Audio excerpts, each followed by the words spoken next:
ਵਾਹਿਗੁਰੂ ਜੀ ਕਾ ਖਾਲਸਾ ਵਾਹਿਗੁਰੂ ਜੀ ਕੀ ਫਤਿਹ। ਟੀਵੀ 84 ਦੇ ਸਾਰੇ ਦਰਸ਼ਕ ਤੇ ਸਰੋਤੇ ਜਿਹੜੇ ਇਸ ਵਕਤ ਸਾਡੇ ਨਾਲ ਨਾਰਥ ਅਮਰੀਕਾ ਦੇ ਵਿੱਚੋਂ ਜੁੜੇ ਹੋਏ ਆ ਜਾਂ ਫਿਰ ਸੋਸ਼ਲ ਮੀਡੀਆ ਦੇ ਰਾਹੀਂ ਦੁਨੀਆ ਭਰ ਦੇ ਵਿੱਚ ਸਾਨੂੰ ਦੇਖ ਰਹੇ ਆ, ਮੈਂ ਅਮਰਵੀਰ ਸਿੰਘ ਆਪ ਸਭ ਦਾ ਤਹਿ ਦਿਲੋਂ ਸਵਾਗਤ ਕਰਦਾ ਅੱਜ ਦੇ ਇਸ ਸੱਚ ਸੱਚ ਪ੍ਰੋਗਰਾਮ ਦੇ ਵਿੱਚ। ਵੀਰਜ਼, ਅੱਜ 18 ਅਪ੍ਰੈਲ 2020 5 ਵਿਸਾਖ ਨਾਨਕਸ਼ਾਹੀ ਸੰਮਤ 552 ਦੇ ਦਿਨ ਅਸੀਂ ਗੱਲਬਾਤ ਕਰਨ ਜਾ ਰਹੇ ਹਾਂ ਤੇ ਬੀਤੀ 24 ਘੰਟੇ ਦੀਆਂ ਜਿਹੜੀਆਂ ਡਿਵੈਲਪਮੈਂਟਸ ਨੇ ਉਹਨਾਂ ਦੇ ਉੱਤੇ ਅਸੀਂ ਖਾਲਿਸਤਾਨ ਅਫੇਅਰ ਸੈਂਟਰ ਦੇ ਸੰਚਾਲਕ ਡਾਕਟਰ ਅਮਰਜੀਤ ਸਿੰਘ ਹੋਰਾਂ ਦੇ ਨਾਲ ਗੱਲਬਾਤ ਕਰਾਂਗੇ, ਜਿਹੜੇ ਕਿ ਸਾਡੇ ਨਾਲ ਇਸ ਵਕਤ ਜੁੜੇ ਹੋਏ। ਤੁਹਾਡਾ ਸਵਾਗਤ ਹੈ ਜੀ। ਵਾਹਿਗੁਰੂ ਜੀ ਕਾ ਖਾਲਸਾ ਵਾਹਿਗੁਰੂ ਜੀ ਕੀ ਫਤਿਹ। ਅਮਰਵੀਰ ਸਿੰਘ ਜੀ, ਤੁਹਾਨੂੰ ਵੀ ਤੇ ਪ੍ਰੋਗਰਾਮ ਸੱਚੋ ਸੱਚ ਦੇ ਦੁਨੀਆ ਭਰ ਚ ਬੈਠੇ ਸਾਡੇ ਦਰਸ਼ਕਾਂ ਨੂੰ ਵੀ ਵਾਹਿਗੁਰੂ ਜੀ ਕਾ ਖਾਲਸਾ ਵਾਹਿਗੁਰੂ ਜੀ ਕੀ ਫਤਿਹ। ਡਾਕਟਰ ਸਾਹਿਬ, ਗੱਲਬਾਤ ਦੀ ਸ਼ੁਰੂਆਤ ਕਰੀਏ। ਜਿਹੜਾ COVID-19 ਹੈਗਾ, ਇਹਦੇ ਨਾਲ ਜਿਹੜੀਆਂ ਰਿਲੇਟਡ ਡਿਵੈਲਪਮੈਂਟਸ ਨੇ ਉਹਨਾਂ ਦੇ ਉੱਤੋਂ ਹੀ ਖਬਰਾਂ ਉਵੇਂ ਹੀ ਜਿਹੜੀ ਮੌਤਾਂ ਦੀ ਗਿਣਤੀ ਹੈ ਉਹ ਵੀ ਵੱਧਦੀ ਚਲੀ ਜਾ ਰਹੀ ਹੈ। ਇਸ ਵਕਤ ਯੂਕੇ ਦੇ ਵਿੱਚ ਜਿੱਥੇ 15,000 ਤੋਂ ਜ਼ਿਆਦਾ ਡੈਥਸ ਸਾਹਮਣੇ ਆਈਆਂ ਨੇ, ਉੱਥੇ ਹੀ ਅਮਰੀਕਾ ਦੇ ਵਿੱਚ 36,000 ਤੋਂ ਜ਼ਿਆਦਾ ਜਿਹੜੀਆਂ ਮੌਤਾਂ ਨੇ ਉਹ ਦੇਖਣ ਦੇ ਵਿੱਚ ਜੋ ਖਬਰਾਂ ਆ ਰਹੀਆਂ ਨੇ ਉਹਨਾਂ ਦੇ ਮੁਤਾਬਕ। ਪਰ ਨਾਲ ਜਿਹੜੀ ਸਿਆਸਤ ਹੈ ਉਹ ਵੀ ਜਿਉਂ ਦੀ ਤਿਉਂ ਬਰਕਰਾਰ ਹੈ। ਕਿਵੇਂ ਜਿਹੜੀ ਗੱਲ ਤੁਸੀਂ ਕੱਲ ਵੀ ਜ਼ਿਕਰ ਕੀਤਾ ਸੀਗਾ ਵੀ ਸਟੇਟਸ ਇੱਧਰ ਮਿਸ਼ੀਗਨ ਤੇ ਨਾਲ ਹੋਰ ਜਿਹੜੀਆਂ ਸਟੇਟਸ ਹੈਗੀਆਂ ਨੇ ਉਹਨਾਂ ਦੇ ਵਿੱਚੋਂ ਜਿਹੜੀ ਇੱਕ ਵਿਰੋਧ ਦੀ ਲਾਈਨ ਉੱਠੀ ਹੈ ਤੇ ਪ੍ਰਧਾਨ ਪ੍ਰੈਜ਼ੀਡੈਂਟ ਟਰੰਪ ਕਿਵੇਂ ਉਸ ਨੂੰ ਹਵਾ ਦੇ ਰਹੇ ਆ, ਉਹ ਵੀ ਇੱਕ ਫਿਨੋਮੀਨਾ। ਮੈਂ ਜ਼ਰੂਰ ਅੱਜ ਦੀ ਡਿਸਕਸ਼ਨ ਦੇ ਅਧੀਨ ਇਹਦੇ ਤੇ ਵੀ ਵਿਚਾਰ ਚਰਚਾ ਕਰਨੀ ਬਣਦੀ ਹੈ। ਸੋ ਓਵਰਆਲ ਜਿਹੜਾ ਪਿਛਲੇ 24 ਘੰਟਿਆਂ ਦਾ ਸਾਰਾ ਇਹ ਲੰਘਿਆ ਸਮਾਂ, ਇਹਦੇ ਵਿੱਚ COVID-19 ਦੇ ਹਵਾਲੇ ਨਾਲ ਕੀ ਡਿਵੈਲਪਮੈਂਟਸ ਦੇਖ ਰਹੇ ਹੋ? ਦੇਖੋ, ਸਭ ਤੋਂ ਪਹਿਲਾਂ ਤਾਂ ਮੈਂ ਆਪਣੀ ਟੈਕਨੀਕਲ ਟੀਮ ਦਾ ਤੁਹਾਡਾ ਸ਼ੁਕਰੀਆ ਅਦਾ ਕਰਦਾ ਹਾਂ ਕਿ ਵੀਕਐਂਡ ਹੋਣ ਦੇ ਬਾਵਜੂਦ ਤੁਹਾਡੀ ਕੋਆਪਰੇਸ਼ਨ ਦੇ ਨਾਲ ਅਸੀਂ ਇਸ ਪ੍ਰੋਗਰਾਮ ਨੂੰ ਜਾਰੀ ਰੱਖ ਰਹੇ ਹਾਂ। ਆਪਣੇ ਦਰਸ਼ਕਾਂ ਦੇ ਨਾਲ ਜਿਹੜਾ ਉਹ ਤਾਲਮੇਲ ਬਰਾਬਰ ਰੱਖਣ ਦੇ ਲਈ ਅਸੀਂ ਮਾਫੀ ਵੀ ਚਾਹੁੰਦੇ ਹਾਂ ਕਿ ਕੱਲ ਪਹਿਲੇ 12-13 ਮਿੰਟ ਪ੍ਰੋਗਰਾਮ ਦੇ ਜਿਹੜਾ ਟੈਕਨੀਕਲ ਇੱਕ ਗੜਬੜ ਕਰਕੇ ਪ੍ਰੋਪਰਲੀ ਸਾਡੇ ਦਰਸ਼ਕ ਦੇਖ ਨਹੀਂ ਸਕੇ, ਸੁਣ ਨਹੀਂ ਸਕੇ। ਔਰ ਬਹੁਤ ਸਾਰਿਆਂ ਨੇ ਸਾਨੂੰ ਪਰਸਨਲੀ ਵੀ ਮੈਸੇਜ ਲਿਖੇ ਔਰ YouTube, Facebook ਤੇ ਵੀ। ਅਸੀਂ ਇਸ ਲਈ ਮਾਫੀ ਚਾਹੁੰਦੇ ਹਾਂ ਕਿਉਂਕਿ ਘਰਾਂ ਚੋਂ ਬੈਠ ਕੇ ਅਸੀਂ ਕਰ ਰਹੇ ਹਾਂ ਤੇ ਬਹੁਤ ਸਾਰੀ ਇਸ ਟੈਕਨੋਲੋਜੀ ਤੇ ਸਾਡਾ ਕੰਟਰੋਲ ਨਹੀਂ ਹੈ। ਕਈ ਵਾਰ ਇੰਟਰਨੈਟ ਦਾ ਸਲੋ ਜਾਂ ਫਾਸਟ ਹੋਣਾ ਵੀ ਇਸ ਸਾਰੇ ਨੂੰ ਪ੍ਰਭਾਵਿਤ ਕਰਦੇ। ਪ੍ਰੋਗਰਾਮ ਦੇ ਸ਼ੁਰੂ 'ਚ ਜਿਵੇਂ ਅਸੀਂ ਰੋਜ਼ਾਨਾ ਆਪਣੀਆਂ ਦੁਆਵਾਂ ਅਰਦਾਸਾਂ ਦੇ ਵਿੱਚ ਇਹਨਾਂ ਸਾਰੇ ਬਹਾਦਰ ਯੋਧਿਆਂ ਨੂੰ ਲਿਆਉਣ ਦੀ ਗੱਲ ਕਰਦੇ,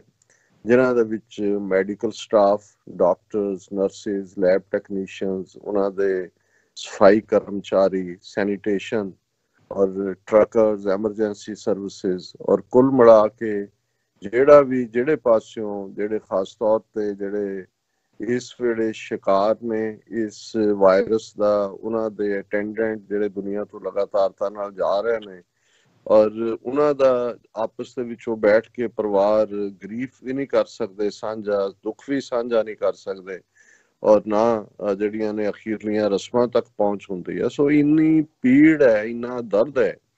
ਕਿ ਬਾਰ-ਬਾਰ ਮੇਰੇ ਮਨ ਦੀਆਂ ਨਜ਼ਰਾਂ ਸਾਹਮਣੇ ਗੁਰੂ ਨਾਨਕ ਸਾਹਿਬ ਦਾ ਇਹ ਫਰਮਾਨ ਜਿਹੜਾ ਉਹਨਾਂ ਨੇ ਉਸ ਸ਼ਹਿਰ ਏਮਨਾਬਾਦ ਦੇ ਵਿੱਚ ਜਿੱਥੇ 4 ਚੁਫੇਰੇ ਮੌਤ ਦਾ ਨਾਚ ਸੀ, 4 ਚੁਫੇਰੇ ਲੋਕ ਸਫ਼ਰ ਕਰ ਰਹੇ ਸਨ ਤੇ ਗੁਰੂ ਸਾਹਿਬ ਨੇ ਫਰਮਾਇਆ ਸੀ, ਸਾਹਿਬ ਕੇ ਗੁਣ ਗਾਵੀਏ ਨਾਨਕ, ਮਾਸਪੁਰੀ ਵਿੱਚ ਆਖ ਮਸੋਲਾ। ਕਿ ਇਹ ਮਾਸਪੁਰੀ ਹੈ, 4 ਚੁਫੇਰੇ ਫਲੈਸ਼ ਦੀ ਦੁਰਗੰਧ ਆ ਰਹੀ ਹੈ, 4 ਚੁਫੇਰੇ ਮਾਸ ਦੀ ਬਦਬੂ ਆ ਰਹੀ ਹੈ ਕਿਉਂਕਿ 4 ਚੁਫੇਰੇ ਮੌਤ ਦਾ ਨਾਚ ਹੈ। ਔਰ ਉਹਦੇ ਚੋਂ ਹੀ ਉਹਨਾਂ ਨੇ ਫਿਰ ਰੱਬ ਦੇ ਅੱਗੇ ਇੱਕ ਪਿਆਰ ਭਰਿਆ ਤਰਲਾ ਵੀ ਕਰਦਿਆਂ ਇਹ ਨਿਹੋਰਾ ਵੀ ਦਿੱਤਾ ਸੀ ਕਿ ਇਤੀ ਮਾਰ ਪਈ ਕੁਰਲਾਣੇ ਤੈਂਕੀ ਦਰਦ ਨਾ ਆਇਆ ਕਿ ਹੇ ਖੁਦਾ, ਹੇ ਰੱਬ, ਹੇ ਵਾਹਿਗੁਰੂ, ਇੰਨੀ ਪੀੜ, ਇੰਨੀ ਤਕਲੀਫ ਹੈ, ਕਿਉਂ ਨਹੀਂ ਤੂੰ ਤਰਸ ਕਰਦਾ? ਤੂੰ ਤਾਂ ਕਰੀਮ ਹੈ, ਰਹੀਮ ਹੈ ਔਰ ਇਹਨਾਂ ਦੇ ਉੱਤੇ ਤਰਸ ਕਰ। ਸੋ ਮੈਂ ਸਮਝਦਾ ਕਿ ਅਸੀਂ ਜਦੋਂ ਵੀ ਆਪਣੀ ਅਰਦਾਸ ਕਰਦੇ ਹਾਂ 2 ਵੇਲੇ ਦੇ ਵਕਤ ਚ ਆਪੋ ਆਪਣੇ ਮਜ਼ਹਬ ਦੇ ਮੁਤਾਬਕ, ਕੋਈ ਨਮਾਜ਼ ਹੈ, ਕੋਈ ਨਿਤਨੇਮ ਹੈ ਜਾਂ ਕੋਈ ਹੋਰ ਪੂਜਾ ਕਰਦਾ ਹੈ, ਉਹ ਸਾਰੇ ਇਸ ਗੱਲ ਦਾ ਧਿਆਨ ਰੱਖੀਏ ਕਿ ਸਾਨੂੰ ਜ਼ਿੰਦਗੀ ਦੇਣ ਦੇ ਲਈ ਜਾਂ ਸਾਨੂੰ ਸੁਰੱਖਿਅਤ ਰੱਖਣ ਦੇ ਲਈ ਕਿੰਨੇ ਨੇ ਜਿਹੜੇ ਦਿਨ ਰਾਤ ਆਪਣੀਆਂ ਜ਼ਿੰਦਗੀਆਂ ਜਿਨ੍ਹਾਂ ਨੇ ਲਾਈਨ ਦੇ ਉੱਤੇ ਲਾਈਆਂ ਹੋਈਆਂ ਜੀ। ਔਰ ਇਹ ਪ੍ਰੋਗਰਾਮ ਸ਼ੁਰੂ ਕਰਨ ਤੋਂ ਥੋੜੀ ਦੇਰ ਪਹਿਲਾਂ ਇੱਕ ਪਾਕਿਸਤਾਨੀ ਡਾਕਟਰ ਜਿਹੜੇ ਇੱਥੇ ਨਿਊਯਾਰਕ ਜਾਂ ਨਿਊ ਜਰਸੀ ਚ ਨੇ, ਐਗਜ਼ੈਕਟ ਉਹਨਾਂ ਨੇ ਲੋਕੇਸ਼ਨ ਤਾਂ ਨਹੀਂ ਦਿੱਤੀ, ਉਹਨਾਂ ਦੀ ਇੱਕ ਬਰੀਫ ਵੀਡੀਓ ਜਿਹਦੇ ਚ ਉਹ ਆਪਣੇ ਕਿਸੇ ਦੋਸਤ ਨੂੰ ਕਾਲ ਕਰਕੇ ਪਾਕਿਸਤਾਨ ਦੇ ਵਿੱਚ ਲਾਨਤ ਪਾ ਰਹੇ ਨੇ ਕਿ ਵੀ ਤੁਸੀਂ ਅੰਦਾਜ਼ਾ ਨਹੀਂ ਲਾ ਰਹੇ ਕਿ ਇਹ ਬਿਮਾਰੀ ਕੀ ਹੈ, ਅਸੀਂ ਕਿਵੇਂ ਰੋਜ਼ਾਨਾ 4 ਚੁਫੇਰੇ ਮੌਤਾਂ ਦੇਖ ਰਹੇ ਹਾਂ ਔਰ ਤੁਸੀਂ ਇਕੱਠੇ ਵੀ ਹੋ ਰਹੇ ਹੋ, ਤੁਸੀਂ ਕੋਈ ਜਿਹੜੀਆਂ ਇੰਸਟਰਕਸ਼ਨਸ ਨੇ ਉਹਨਾਂ ਦੇ ਉੱਤੇ ਵੀ ਐਕਟ ਨਹੀਂ ਕਰ ਰਹੇ। ਔਰ ਉਹ ਜਿਹੜਾ ਉਹਨਾਂ ਨੇ ਵੇਰਵਾ ਦਿੱਤਾ, ਯੰਗ ਡਾਕਟਰ ਹੈ, ਉਹਨਾਂ ਨੇ ਕਿਹਾ ਮੇਰੀ ICU ਦੇ ਵਿੱਚ ਡਿਊਟੀ ਹੈ ਔਰ ਜੇ ਮੈਂ ਔਰ ਉੱਥੇ ਉਹੀ ਮਰੀਜ਼ ਜਿਹੜੇ ਫਾਈਨਲ ਸਟੇਜ ਤੇ, ਕੱਲਾ ਇਹੀ ਨਹੀਂ ਵੀ ਉਹਨਾਂ ਨੂੰ ਸਾਹ ਦੀ ਤਕਲੀਫ ਹੁੰਦੀ ਹੈ, ਉਹਨਾਂ ਦੇ ਗੁਰਦੇ ਵੀ ਫੇਲ ਹੋ ਜਾਂਦੇ ਨੇ, ਉਹਨਾਂ ਦਾ ਫਾਈਨਲੀ ਹਾਰਟ ਵੀ ਚੱਲਣਾ ਬੰਦ ਹੁੰਦਾ ਹੈ। ਉਹਨਾਂ ਨੇ ਕਿਹਾ ਜੀ ਜਿੰਨਿਆਂ ਚ ਮੈਂ ਉਹਨਾਂ ਚ ਕੋਈ ਸਰਵਾਈਵ ਨਹੀਂ ਕੀਤਾ ਹੈ, ਇਸ ਹੱਦ ਤੱਕ ਜਾ ਰਹੇ ਨੇ। ਔਰ ਉਹਨਾਂ ਨੇ ਕਿਹਾ ਵੀ ਹੁਣ ਹਾਲ ਇਹ ਹੈ ਕਿ ਵੀ ਤੁਹਾਨੂੰ ਅੰਦਾਜ਼ਾ ਨਹੀਂ ਹੈ ਕਿ ਇਹ ਕੀ ਹੋਏਗਾ। ਔਰ ਇਵਨ ਪਾਕਿਸਤਾਨ ਦੇ ਹਵਾਲੇ ਨਾਲ ਉਹਨਾਂ ਨੂੰ ਕਹਿ ਰਹੇ ਨੇ ਕਿ ਵੀ ਕਰਾਚੀ ਸ਼ਹਿਰ ਜੇ ਤੁਸੀਂ ਨਾ ਕੀਤਾ ਤੇ 1.5 ਲੱਖ ਘੱਟੋ ਘੱਟ ਉੱਥੇ ਮੌਤਾਂ ਹੋਣਗੀਆਂ। ਉਹਨਾਂ ਨੇ ਕਿਹਾ ਵੀ ਇੱਥੇ ਹਜ਼ਾਰਾਂ ਦੀ ਗਿਣਤੀ ਦੇ ਵਿੱਚ ਰੋਜ਼ ਸਾਡੇ ਹੱਥਾਂ ਚੋਂ ਜਾ ਰਹੇ ਨੇ। ਔਰ ਆਪਣੀ ਉਹਨਾਂ ਨੇ ਤਕਲੀਫ ਵੀ ਦੱਸੀ ਕਿ ਕਿਵੇਂ 3-3 ਵਾਰ ਉਹ ਆਪਣਾ ਚੇਂਜ ਕਰਦੇ ਨੇ, ਨਰਸਿਸ ਕਿਵੇਂ ਨੇ, ਦੂਸਰਾ ਸਾਰਾ ਕੀ ਚੱਲ ਰਿਹਾ। ਸੋ ਮੈਂ ਇਹ ਸਮਝਦਾ ਕਿ ਵੀ ਇਹ ਇਸ ਸਭ ਦੇ ਬਾਵਜੂਦ ਉਹਨਾਂ ਦਾ ਫਰੰਟ ਲਾਈਨ ਤੇ ਰਹਿਣਾ ਆ ਕੇ ਇਹਨਾਂ ਸਾਰੇ ਇਹਨਾਂ ਦਾ ਮੈਂ ਨਾਂ ਲਿਆ, ਮੈਂ ਸਮਝਦਾ ਵੀ ਇਹ ਉਹਨਾਂ ਲੋਕਾਂ ਨਾਲ, ਜਦੋਂ ਅਸੀਂ ਫੌਜਾਂ ਦੇ ਵਿੱਚ ਕੋਈ ਜਾ ਕੇ ਲੜਦਾ ਹੈ, ਮਰਦਾ ਹੈ, ਉਹਨੂੰ ਅਸੀਂ ਸ਼ਹੀਦ ਕਹਿੰਦੇ ਹਾਂ, ਉਹ ਤਾਂ ਫਿਰ ਕਿਸੇ ਦੇ ਇਲਾਕੇ 'ਚ ਜਾ ਕੇ ਕਿਸੇ ਦਾ ਇਲਾਕਾ ਫਤਿਹ ਕਰਨ ਲਈ ਜਾਂ ਕੋਈ ਹੋਰ ਨੈਸ਼ਨਲਿਸਟਿਕ ਪਾਲਿਸੀਜ਼ ਲਈ ਹੁੰਦਾ। ਇਹ ਸਾਰੇ ਜਿਹੜੇ ਯੋਧੇ ਨੇ ਜਿਨ੍ਹਾਂ 'ਚ ਵੱਡੀ ਗਿਣਤੀ ਦੇ ਵਿੱਚ 4 ਚੁਫੇਰੇ ਅਸੀਂ ਮੌਤ ਵੀ ਦੇਖ ਰਹੇ ਹਾਂ ਮੈਡੀਕਲ ਅਮਲੇ ਫਾਇਦੇ ਦੀ, ਇਹ ਉਹ ਨੇ ਜਿਹੜੇ ਸਿਰਫ ਤੇ ਸਿਰਫ ਇਨਸਾਨੀਅਤ ਦੇ ਲਈ, ਉਹਨਾਂ ਦੇ ਸਾਹਮਣੇ ਇਨਸਾਨੀਅਤ ਧਰਮ ਹੈ, ਕੋਈ ਮਜ਼ਹਬ ਦੀ ਲਾਈਨ ਨਹੀਂ ਹੈ। ਔਰ ਉਹ ਡਾਕਟਰ ਕਹਿ ਰਹੇ ਸੀ ਕਿ ਇੱਥੇ ਹੁਣ ਕੋਈ ਦਫਨ ਵੀ ਨਹੀਂ ਕੀਤੇ ਜਾ ਰਹੇ, ਸਾਰੇ ਜਿਹੜੇ ਨੇ ਕ੍ਰੀਮੇਟ ਹੋ ਰਹੇ ਨੇ, ਕਿ ਇੰਨੀ ਵੱਡੀ ਗਿਣਤੀ 'ਚ ਜਿਹੜਾ ਹੈ ਇਹ ਸਾਰਾ ਜਾਨੀ ਨੁਕਸਾਨ ਹੋ ਰਿਹਾ। ਸੋ ਮੈਂ ਸਮਝਦਾ ਕਿ ਵੀ ਅਸੀਂ ਜ਼ਰੂਰ ਕਰੀਏ ਐਪਰੀਸ਼ੀਏਟ। ਔਰ ਮੈਨੂੰ ਚੰਗਾ ਲੱਗਾ ਇੰਗਲੈਂਡ ਦੇ ਹਵਾਲੇ ਨਾਲ ਜਦੋਂ ਮੈਂ ਇੱਕ ਖਬਰ ਦੇਖੀ ਕਿ ਉੱਥੋਂ ਦੇ ਇੱਕ ਪ੍ਰੋਮੀਨੈਂਟ ਗੁਰਦੁਆਰਾ ਸਾਹਿਬ ਦੀ ਕਮੇਟੀ ਨੇ 50,000 ਪਾਉਂਡ ਨੈਸ਼ਨਲ ਹੈਲਥ ਸਰਵਿਸਿਜ਼, ਜਿਹੜੀ ਇਸ ਵੇਲੇ ਇੰਗਲੈਂਡ ਦੇ ਵਿੱਚ ਜਦੋਂ ਪ੍ਰੈਜ਼ੀਡੈਂਟ ਜਿਹੜੇ ਉਹਨਾਂ ਦੇ ਪ੍ਰਾਈਮ ਮਿਨਿਸਟਰ ਵੀ ਜਿਹੜੇ ਨੇ ਉਹ ਬਾਹਰ ਆਏ, ਉਹ ਸਾਰੇ ਇੰਟੈਂਸਿਵ ਕੇਅਰ ਯੂਨਿਟ ਚੋਂ ਔਰ ਹਸਪੀਟਲ ਚੋਂ ਹੁਣ ਉਹ ਜਿਹੜਾ ਆਪਣੀ ਰਿਕਵਰ ਹੋ ਰਹੇ ਨੇ, ਤਾਂ ਉਹਨਾਂ ਨੇ ਸਭ ਤੋਂ ਪਹਿਲਾਂ ਥੈਂਕਸ ਨੈਸ਼ਨਲ ਹੈਲਥ ਸਰਵਿਸ ਦਾ ਕੀਤਾ। ਸੋ ਇਸ ਗੁਰਦੁਆਰਾ ਕਮੇਟੀ ਨੇ 50,000 ਪਾਉਂਡ ਜਿਹੜਾ ਹੈ ਨੈਸ਼ਨਲ ਹੈਲਥ ਸਰਵਿਸ ਨੂੰ, ਤਾਂ ਕਿ ਡਾਕਟਰਸ ਦੇ ਲਈ ਪ੍ਰੋਪਰ ਉਹਨਾਂ ਦਾ ਸੇਫਟੀ ਇਕਵਿਪਮੈਂਟ ਹੈ ਔਰ ਦੂਸਰੀਆਂ ਚੀਜ਼ਾਂ ਹੋਣ ਨਰਸਿਸ ਲਈ। ਔਰ ਨਾਲ ਦੀ ਨਾਲ ਉਹਨਾਂ ਨੇ ਕਿਹਾ ਕਿ ਜਿਹੜੇ ਸਟਕ ਹੋਏ ਨੇ ਇੱਥੇ ਡਾਕਟਰਸ ਜਿਨ੍ਹਾਂ ਨੇ ਮਹੀਨੇ 1.5 ਮਹੀਨੇ ਤੋਂ ਆਪਣੇ ਫੈਮਲੀਜ਼ ਨਾਲ ਕਮਿਊਨੀਕੇਟ ਨਹੀਂ ਕੀਤਾ, ਉਹਨਾਂ ਨੂੰ ਜੋ ਵੀ ਸਰਵਿਸਿਜ਼ ਚਾਹੀਦੀਆਂ। ਸੋ ਮੈਂ ਸਮਝਦਾ ਵੀ ਇਹ ਹੈ ਜਿਹੜੀ, ਜਦੋਂ ਅਸੀਂ ਹਿਊਮੈਨਿਟੇਰੀਅਨਿਜ਼ਮ ਦੀ ਗੱਲ ਕਰਦੇ ਹਾਂ, ਅੱਜ ਸਭ ਤੋਂ ਜ਼ਿਆਦਾ ਲੋੜ ਇਹ ਹੈ ਕਿ ਅਸੀਂ ਆਪਣੇ ਮਜ਼ਹਬਾਂ ਦੀ ਤੰਗ ਦਸਤੀਆਂ ਦੀ ਜਿਹੜੀ, ਉਹ ਭਾਵੇਂ ਰੇਸ ਬੇਸਡ ਹੋਣ ਜਾਂ ਅਦਰਵਾਈਜ਼, ਉਸ ਸਾਰੇ ਚੋਂ ਨਿਕਲ ਕੇ ਸ਼ਾਇਦ ਜਦੋਂ ਅਸੀਂ ਰੱਬ ਦੀ ਇਸ ਅਜਾਬ ਦੀ ਗੱਲ ਕਰਦੇ ਹਾਂ, ਇਸ ਵਬਾ ਦੀ ਗੱਲ ਕਰਦੇ ਹਾਂ, ਇਹ ਸਬਕ ਤਾਂ ਸਾਨੂੰ ਇਹੀ ਦੇਣ ਲਈ ਹੈ ਕਿ ਭਾਈ ਅਸੀਂ ਇਹ ਮਹਿਸੂਸ ਕਰੀਏ ਕਿ ਅਲਟੀਮੇਟਲੀ ਜ਼ਿੰਦਗੀ ਦੀ ਹਕੀਕਤ ਕੀ ਹੈ, ਜ਼ਿੰਦਗੀ ਦਾ ਮਕਸਦ ਕੀ ਹੈ ਸਾਡਾ, ਔਰ ਜਿਹਦੇ ਪਿੱਛੇ ਅਸੀਂ ਭੱਜ ਦੌੜ ਕਰਕੇ ਦੂਸਰਿਆਂ ਦੇ ਹੱਕ ਵੀ ਖੋਹਦੇ ਹਾਂ, ਅਲਟੀਮੇਟਲੀ ਉਹ ਕਿੰਨੀ ਵਲਨਰੇਬਲ ਹੈ। ਲੇਕਿਨ ਇੱਕ ਪਾਸੇ ਇਹ ਇਨਸਾਨੀ ਲੜਾਈ ਲੜ ਰਹੇ ਯੋਧੇ ਨੇ, ਪਰ ਦੂਸਰੇ ਪਾਸੇ ਜਦੋਂ ਅਸੀਂ ਹਕੂਮਤਾਂ ਦੇ ਹਵਾਲੇ ਨਾਲ ਦੇਖ ਰਹੇ ਹਾਂ ਤੇ ਉਹ ਇਸ ਚੋਂ ਵੀ ਜਿਹੜਾ ਹੈ ਉਹ ਆਪਣਾ ਮੁਫਾਦ ਕੱਢ ਰਹੇ ਨੇ ਆਪਣੇ, ਜਿਹੜਾ ਜਿਵੇਂ ਜੇ ਅਸੀਂ ਅਮਰੀਕਨ ਪ੍ਰੈਜ਼ੀਡੈਂਟ ਟਰੰਪ ਦੇ ਹਵਾਲੇ ਨਾਲ ਦੇਖੀਏ ਤੇ ਹੁਣ ਕਿਸੇ ਨੂੰ ਵੀ ਕੋਈ ਸ਼ੱਕ ਨਹੀਂ ਹੈ ਕਿ ਉਹ ਸਾਰਾ ਹੀ ਜਿਹੜੀ ਪੋਸਚਰਿੰਗ ਕਰਦੇ ਨੇ, ਉਹ ਭਾਵੇਂ ਥ੍ਰੈਟਸ ਦੀ ਹੈ, ਬੇਸ਼ੱਕ ਬਲੇਮ ਗੇਮ ਹੈ, ਉਹ ਸਿਰਫ ਤੇ ਸਿਰਫ ਪੋਲੀਟੀਕਲ ਪੋਸਚਰਿੰਗ ਹੈ। ਔਰ ਉਸ ਸਾਰੇ ਚੋਂ ਕਈ ਵਾਰ ਉਹਨਾਂ ਨੂੰ ਇਸ ਗੱਲ ਦਾ ਵੀ ਅਹਿਸਾਸ ਨਹੀਂ ਹੁੰਦਾ ਕਿ 24 ਘੰਟੇ ਬਾਅਦ ਜੇ ਪੋਜੀਸ਼ਨ ਬਦਲਣੀ ਵੀ ਪੈਂਦੀ ਹੈ ਤਾਂ ਉਹਨਾਂ ਨੂੰ ਕੋਈ ਹਰਜ ਨਹੀਂ ਮਹਿਸੂਸ ਹੁੰਦਾ। ਉਹ ਉਸ ਕਿਸਮ ਦਾ ਹੀ ਜਿਹੜਾ ਹੈ ਨਵਾਂ ਟਵੀਟ ਕਰ ਦਿੰਦੇ ਨੇ ਜਾਂ ਨਵਾਂ ਬਿਆਨ ਦੇ ਦਿੰਦੇ ਨੇ। ਜਿਵੇਂ ਉਹਨਾਂ ਨੇ ਕੱਲ ਇਹ ਕਿਹਾ ਸੀ ਕਿ ਜੀ ਅਸੀਂ ਜਿਹੜਾ ਬਿਲਕੁਲ ਕਰ ਰਹੇ ਹਾਂ, ਖੁੱਲ ਕਰ ਰਹੇ ਹਾਂ, ਔਰ ਸਾਡੇ ਬਾਰਡਰ ਵੀ ਜਿਹੜੇ ਨੀਅਰ ਬਾਈ ਨੇ ਅਸੀਂ ਉਹ ਖੋਲ ਦੇਵਾਂਗੇ ਔਰ ਅਸੀਂ ਫ੍ਰੈਂਡਲੀ ਬਣਾਉਣਾ ਚਾਹੁੰਦੇ ਹਾਂ, will come out of it, the peak as a come, it is over. ਲੇਕਿਨ ਅੱਜ ਹੀ ਅਸੀਂ ਦੇਖ ਰਹੇ ਹਾਂ ਕਿ ਹੁਣ ਜਿਹੜਾ ਕੈਨੇਡਾ ਅਮਰੀਕਾ ਨੇ ਇੱਕ ਦੂਜੇ ਦੇ ਬਾਰਡਰ ਬੰਦ ਕੀਤੇ ਹੋਏ ਨੇ, 21 ਅਪ੍ਰੈਲ ਤੱਕ ਇਹ ਐਕਸਪਾਇਰ ਹੋਣਾ ਸੀ, ਪਰ ਅੱਜ ਕੈਨੇਡੀਅਨ ਗਵਰਨਮੈਂਟ ਨੇ ਫੈਸਲਾ ਕੀਤਾ ਜਾ ਰਿਹਾ ਅਮਰੀਕਾ ਦੇ ਨਾਲ ਵੀ ਗੱਲਬਾਤ ਕਰਕੇ ਕਿ 1 ਮਹੀਨਾ ਹੋਰ, ਯਾਨੀ ਕਿ ਇਹਦਾ ਮਤਲਬ ਹੈ ਕਿ 21 ਮਈ ਤੱਕ ਹੁਣ ਇਹ ਬਾਰਡਰ ਜਿਹੜਾ ਅਮਰੀਕਾ ਔਰ ਕੈਨੇਡਾ ਦੇ ਵਿਚਾਲੇ ਬੰਦ ਰਹੇਗਾ। ਇਸ ਕਿਸਮ ਦੀ ਤਾਂ ਰਿਵਰਸਲ ਹੈ, ਪਰ ਦੂਸਰੇ ਪਾਸੇ ਜਿਵੇਂ ਪੋਲੀਟੀਕਲ ਗੇਮ ਦੇ ਵਿੱਚ ਚਾਈਨਾ ਨੂੰ ਉਹ ਇਸ ਪਾਸੇ ਨੂੰ ਘੇਰ ਰਹੇ ਨੇ, ਜਿਹੜੇ ਕਿ ਉਹਨਾਂ ਦੇ ਬਾਕੀ ਵੀ ਇਸ ਕਿਸਮ ਦੇ ਹਮਾਇਤੀ ਸੈਨੇਟਰ ਨੇ, ਕਿ ਜੀ ਕੱਲ ਨੂੰ ਅਮਰੀਕਾ ਜਿਹੜਾ ਹੈ ਉਹ ਕਲੇਮ ਕਰ ਸਕੇ ਕਿ ਜੀ ਤੁਸੀਂ ਇਸ ਵਬਾ ਨੂੰ ਫੈਲਾਉਣ ਦੇ ਲਈ ਜ਼ਿੰਮੇਵਾਰ ਹੋ। ਉਹਨੇ ਕਿਹਾ ਜੀ ਅਸੀਂ ਇਨਵੈਸਟੀਗੇਟ ਕਰ ਰਹੇ ਹਾਂ ਕਿ ਉਹ ਲੈਬੋਰਟਰੀ ਚੋਂ ਨਿਕਲੀ ਹੈ ਜਾਂ ਨੈਚੁਰਲ ਹੈ, ਤਾਂ ਕਿ ਕੱਲ ਨੂੰ ਜਿਵੇਂ ਇਹਨਾਂ ਨੇ ਲੀਬੀਆ ਵਰਗਾ ਮੁਲਕ ਤਬਾਹ ਕੀਤਾ, ਉਸ ਦੇ ਉੱਤੇ ਹਰਜਾਨਾ multi-billion dollar ਪੈਨਐਮ ਜਹਾਜ਼ ਜਿਹੜਾ ਤਬਾਹ ਕੀਤਾ ਸੀ, ਜੇ ਤੁਸੀਂ ਕੀਤਾ, ਉਹ ਕੱਲ ਨੂੰ ਇਸ ਕਿਸਮ ਦਾ ਜਿਹੜਾ ਕਲੇਮ ਹੈ ਉਹ ਚਾਈਨਾ ਦਾ ਵੀ ਕਰਨ ਦੇ ਲਈ ਕੇਸ ਬਿਲਡ ਕਰ ਰਹੇ ਨੇ। ਦੂਸਰੇ ਪਾਸੇ ਅਸੀਂ ਦੇਖ ਰਹੇ ਹਾਂ ਜਿਵੇਂ ਉਹਨਾਂ ਨੇ ਆਪਣੇ ਬਿਆਨ ਦੇ ਵਿੱਚ ਪਰਸੋਂ ਲਿਬਰੇਟ ਕਹਿ ਕੇ ਟਵੀਟ ਕੀਤਾ ਹੈ ਕਿ ਇਹ ਮਿਨੇਸੋਟਾ ਔਰ ਵਰਜੀਨੀਆ ਔਰ ਮਿਸ਼ੀਗਨ ਜਿਹੜੀਆਂ ਕਿ ਡੈਮੋਕ੍ਰੇਟ ਰੂਲਡ ਉੱਥੇ ਡੈਮੋਕ੍ਰੇਟ ਗਵਰਨਰ ਨੇ, ਇਹਨਾਂ ਤੋਂ ਲਿਬਰੇਟ ਕਰਵਾਓ। ਫਿਰ ਉਹਨਾਂ ਨੇ ਜਸਟੀਫਾਈ ਕੀਤਾ, ਉਹਨਾਂ ਨੇ ਕਿਹਾ ਜੀ ਇਹ ਜਿਹੜੇ ਪ੍ਰੋਟੈਸਟ ਨੇ ਲੋਕ ਅੱਕੇ ਹੋਏ ਨੇ, ਔਰ ਅੱਜ ਉਹਨਾਂ ਦਾ ਫੇਰ ਇਹ ਸੀ ਕਿ ਵੀ ਉਹ ਡਿਫੈਂਡ ਕਰ ਰਹੇ ਨੇ ਉਹਨਾਂ ਨੂੰ ਕਿ ਵੀ ਉਹ ਬਹੁਤ ਵੈਲ ਇੰਟੈਂਸ਼ਨ ਨੇ ਪ੍ਰੋਟੈਸਟਰ, ਔਰ ਇਹ ਉਹ ਜਿਹੜੇ ਨੇ ਪੈਟਰੀਓਟਿਕ ਨੇ, ਔਰ ਇਹ ਸਾਰੇ ਨੂੰ ਜਿਹੜਾ ਕਿਉਂਕਿ ਜਿਹੜਾ ਉਹਨਾਂ ਨੇ ਲੋਕਡਾਊਨ ਕੀਤਾ ਦੈਟ ਇਜ਼ ਟੂ ਟਫ। ਹੁਣ ਜਦੋਂ ਅਸੀਂ ਪੈਟਰੀਓਟਿਕ ਔਰ ਰਿਸਪੌਂਸਿਬਲ ਉਹਨਾਂ ਪ੍ਰੋਟੈਸਟਰਸ ਦੀ ਗੱਲ ਨੂੰ ਕਰ ਰਹੇ ਹਾਂ, ਤੇ ਫਿਰ ਸਾਡੇ ਸਾਹਮਣੇ ਲੈਂਸਿੰਗ ਮਿਸ਼ੀਗਨ ਦਾ ਪ੍ਰੋਟੈਸਟ ਹੈ, ਜਿਹਦੇ ਚ ਗੱਲ ਕਦੀ ਪ੍ਰੋਟੈਸਟ ਦੀ ਨਹੀਂ ਹੈ ਕਿ ਉਹ ਵਾਇਓਲੇਟ ਕਰ ਰਹੇ ਨੇ ਆਰਡਰ ਨੂੰ, ਔਰ ਅਸੀਂ ਕਨਫੈਡਰੇਟ ਝੰਡੇ ਦੇਖ ਰਹੇ ਹਾਂ ਉਹਦੇ ਚ ਜਿਹੜੇ ਰੇਸਿਜ਼ਮ ਦੇ ਪ੍ਰਤੀਕ ਨੇ। 60s ਚ ਸਿਵਲ ਲਿਬਰਟੀ ਮੂਵਮੈਂਟ ਦੇ ਖਿਲਾਫ ਵੀ ਜਿਹੜੇ ਕੂ ਕਲੈਕਸ ਕਲੈਨ ਔਰ ਵਾਈਟ ਸੁਪਰਮੈਸਿਸ ਆਏ, ਉਹਨਾਂ ਦੇ ਉਹੀ ਕਨਫੈਡਰੇਟ ਝੰਡੇ ਸੀ। ਸੋ ਇਸ ਦਾ ਮਤਲਬ ਹੈ ਕਿ ਕਿਤੇ ਨਾ ਕਿਤੇ ਪ੍ਰੈਜ਼ੀਡੈਂਟ ਟਰੰਪ ਇਸ ਸਾਰੀ ਲਾਈਨ ਨੂੰ ਵੀ ਐਂਡੋਰਸ ਕਰ ਰਹੇ ਨੇ ਕਿ ਇਹ ਜਿਵੇਂ ਜਸਟੀਫਾਈਡ ਹੁੰਦਾ ਹੈ ਇਸ ਕਿਸਮ ਦਾ ਕਰਨਾ। ਦੂਸਰੇ ਪਾਸੇ ਅਸੀਂ ਇਹ ਵੀ ਦੇਖ ਰਹੇ ਹਾਂ ਕਿ ਕਿਵੇਂ ਇਸ ਦੀ ਆੜ ਦੇ ਵਿੱਚ ਹੋਰ ਮੁਲਕਾਂ ਦੇ ਵਿੱਚ ਵੀ, ਔਰ ਅੱਜ ਦੇ ਉੱਤੇ ਇੱਕ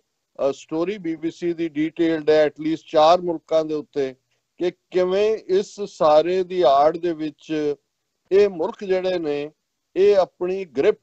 ਮਜ਼ਬੂਤ ਕਰ ਰਹੇ ਨੇ ਲੋਕਾਂ ਦੇ ਉੱਤੇ, ਉਹਨਾਂ ਦੇ ਹੱਕ ਖੋਣ ਦੇ ਲਈ, ਔਰ ਜਿੱਥੇ ਮਾੜੀ ਮੋਟੀਆਂ ਡੈਮੋਕ੍ਰੇਸੀ ਜਾਂ ਉਹਦੇ ਨਾਂ ਥੱਲੇ ਥੋੜਾ ਬਹੁਤ ਜਿਹੜੇ ਹਕੂਕ ਵੀ ਨੇ ਲੋਕਾਂ ਨੂੰ ਮਿਲੇ ਹੋਏ, ਉਹ ਵੀ ਜਿਹੜੇ ਨੇ ਇਹਦੀ ਆੜ ਦੇ ਵਿੱਚ ਉਹ ਇਸ ਸਾਰੇ ਨੂੰ ਖੋਣ ਜਾ ਰਹੇ ਨੇ। ਉਸ ਦੇ ਵਿੱਚ ਉਹਨਾਂ ਨੇ ਖਾਸ ਤੌਰ ਤੇ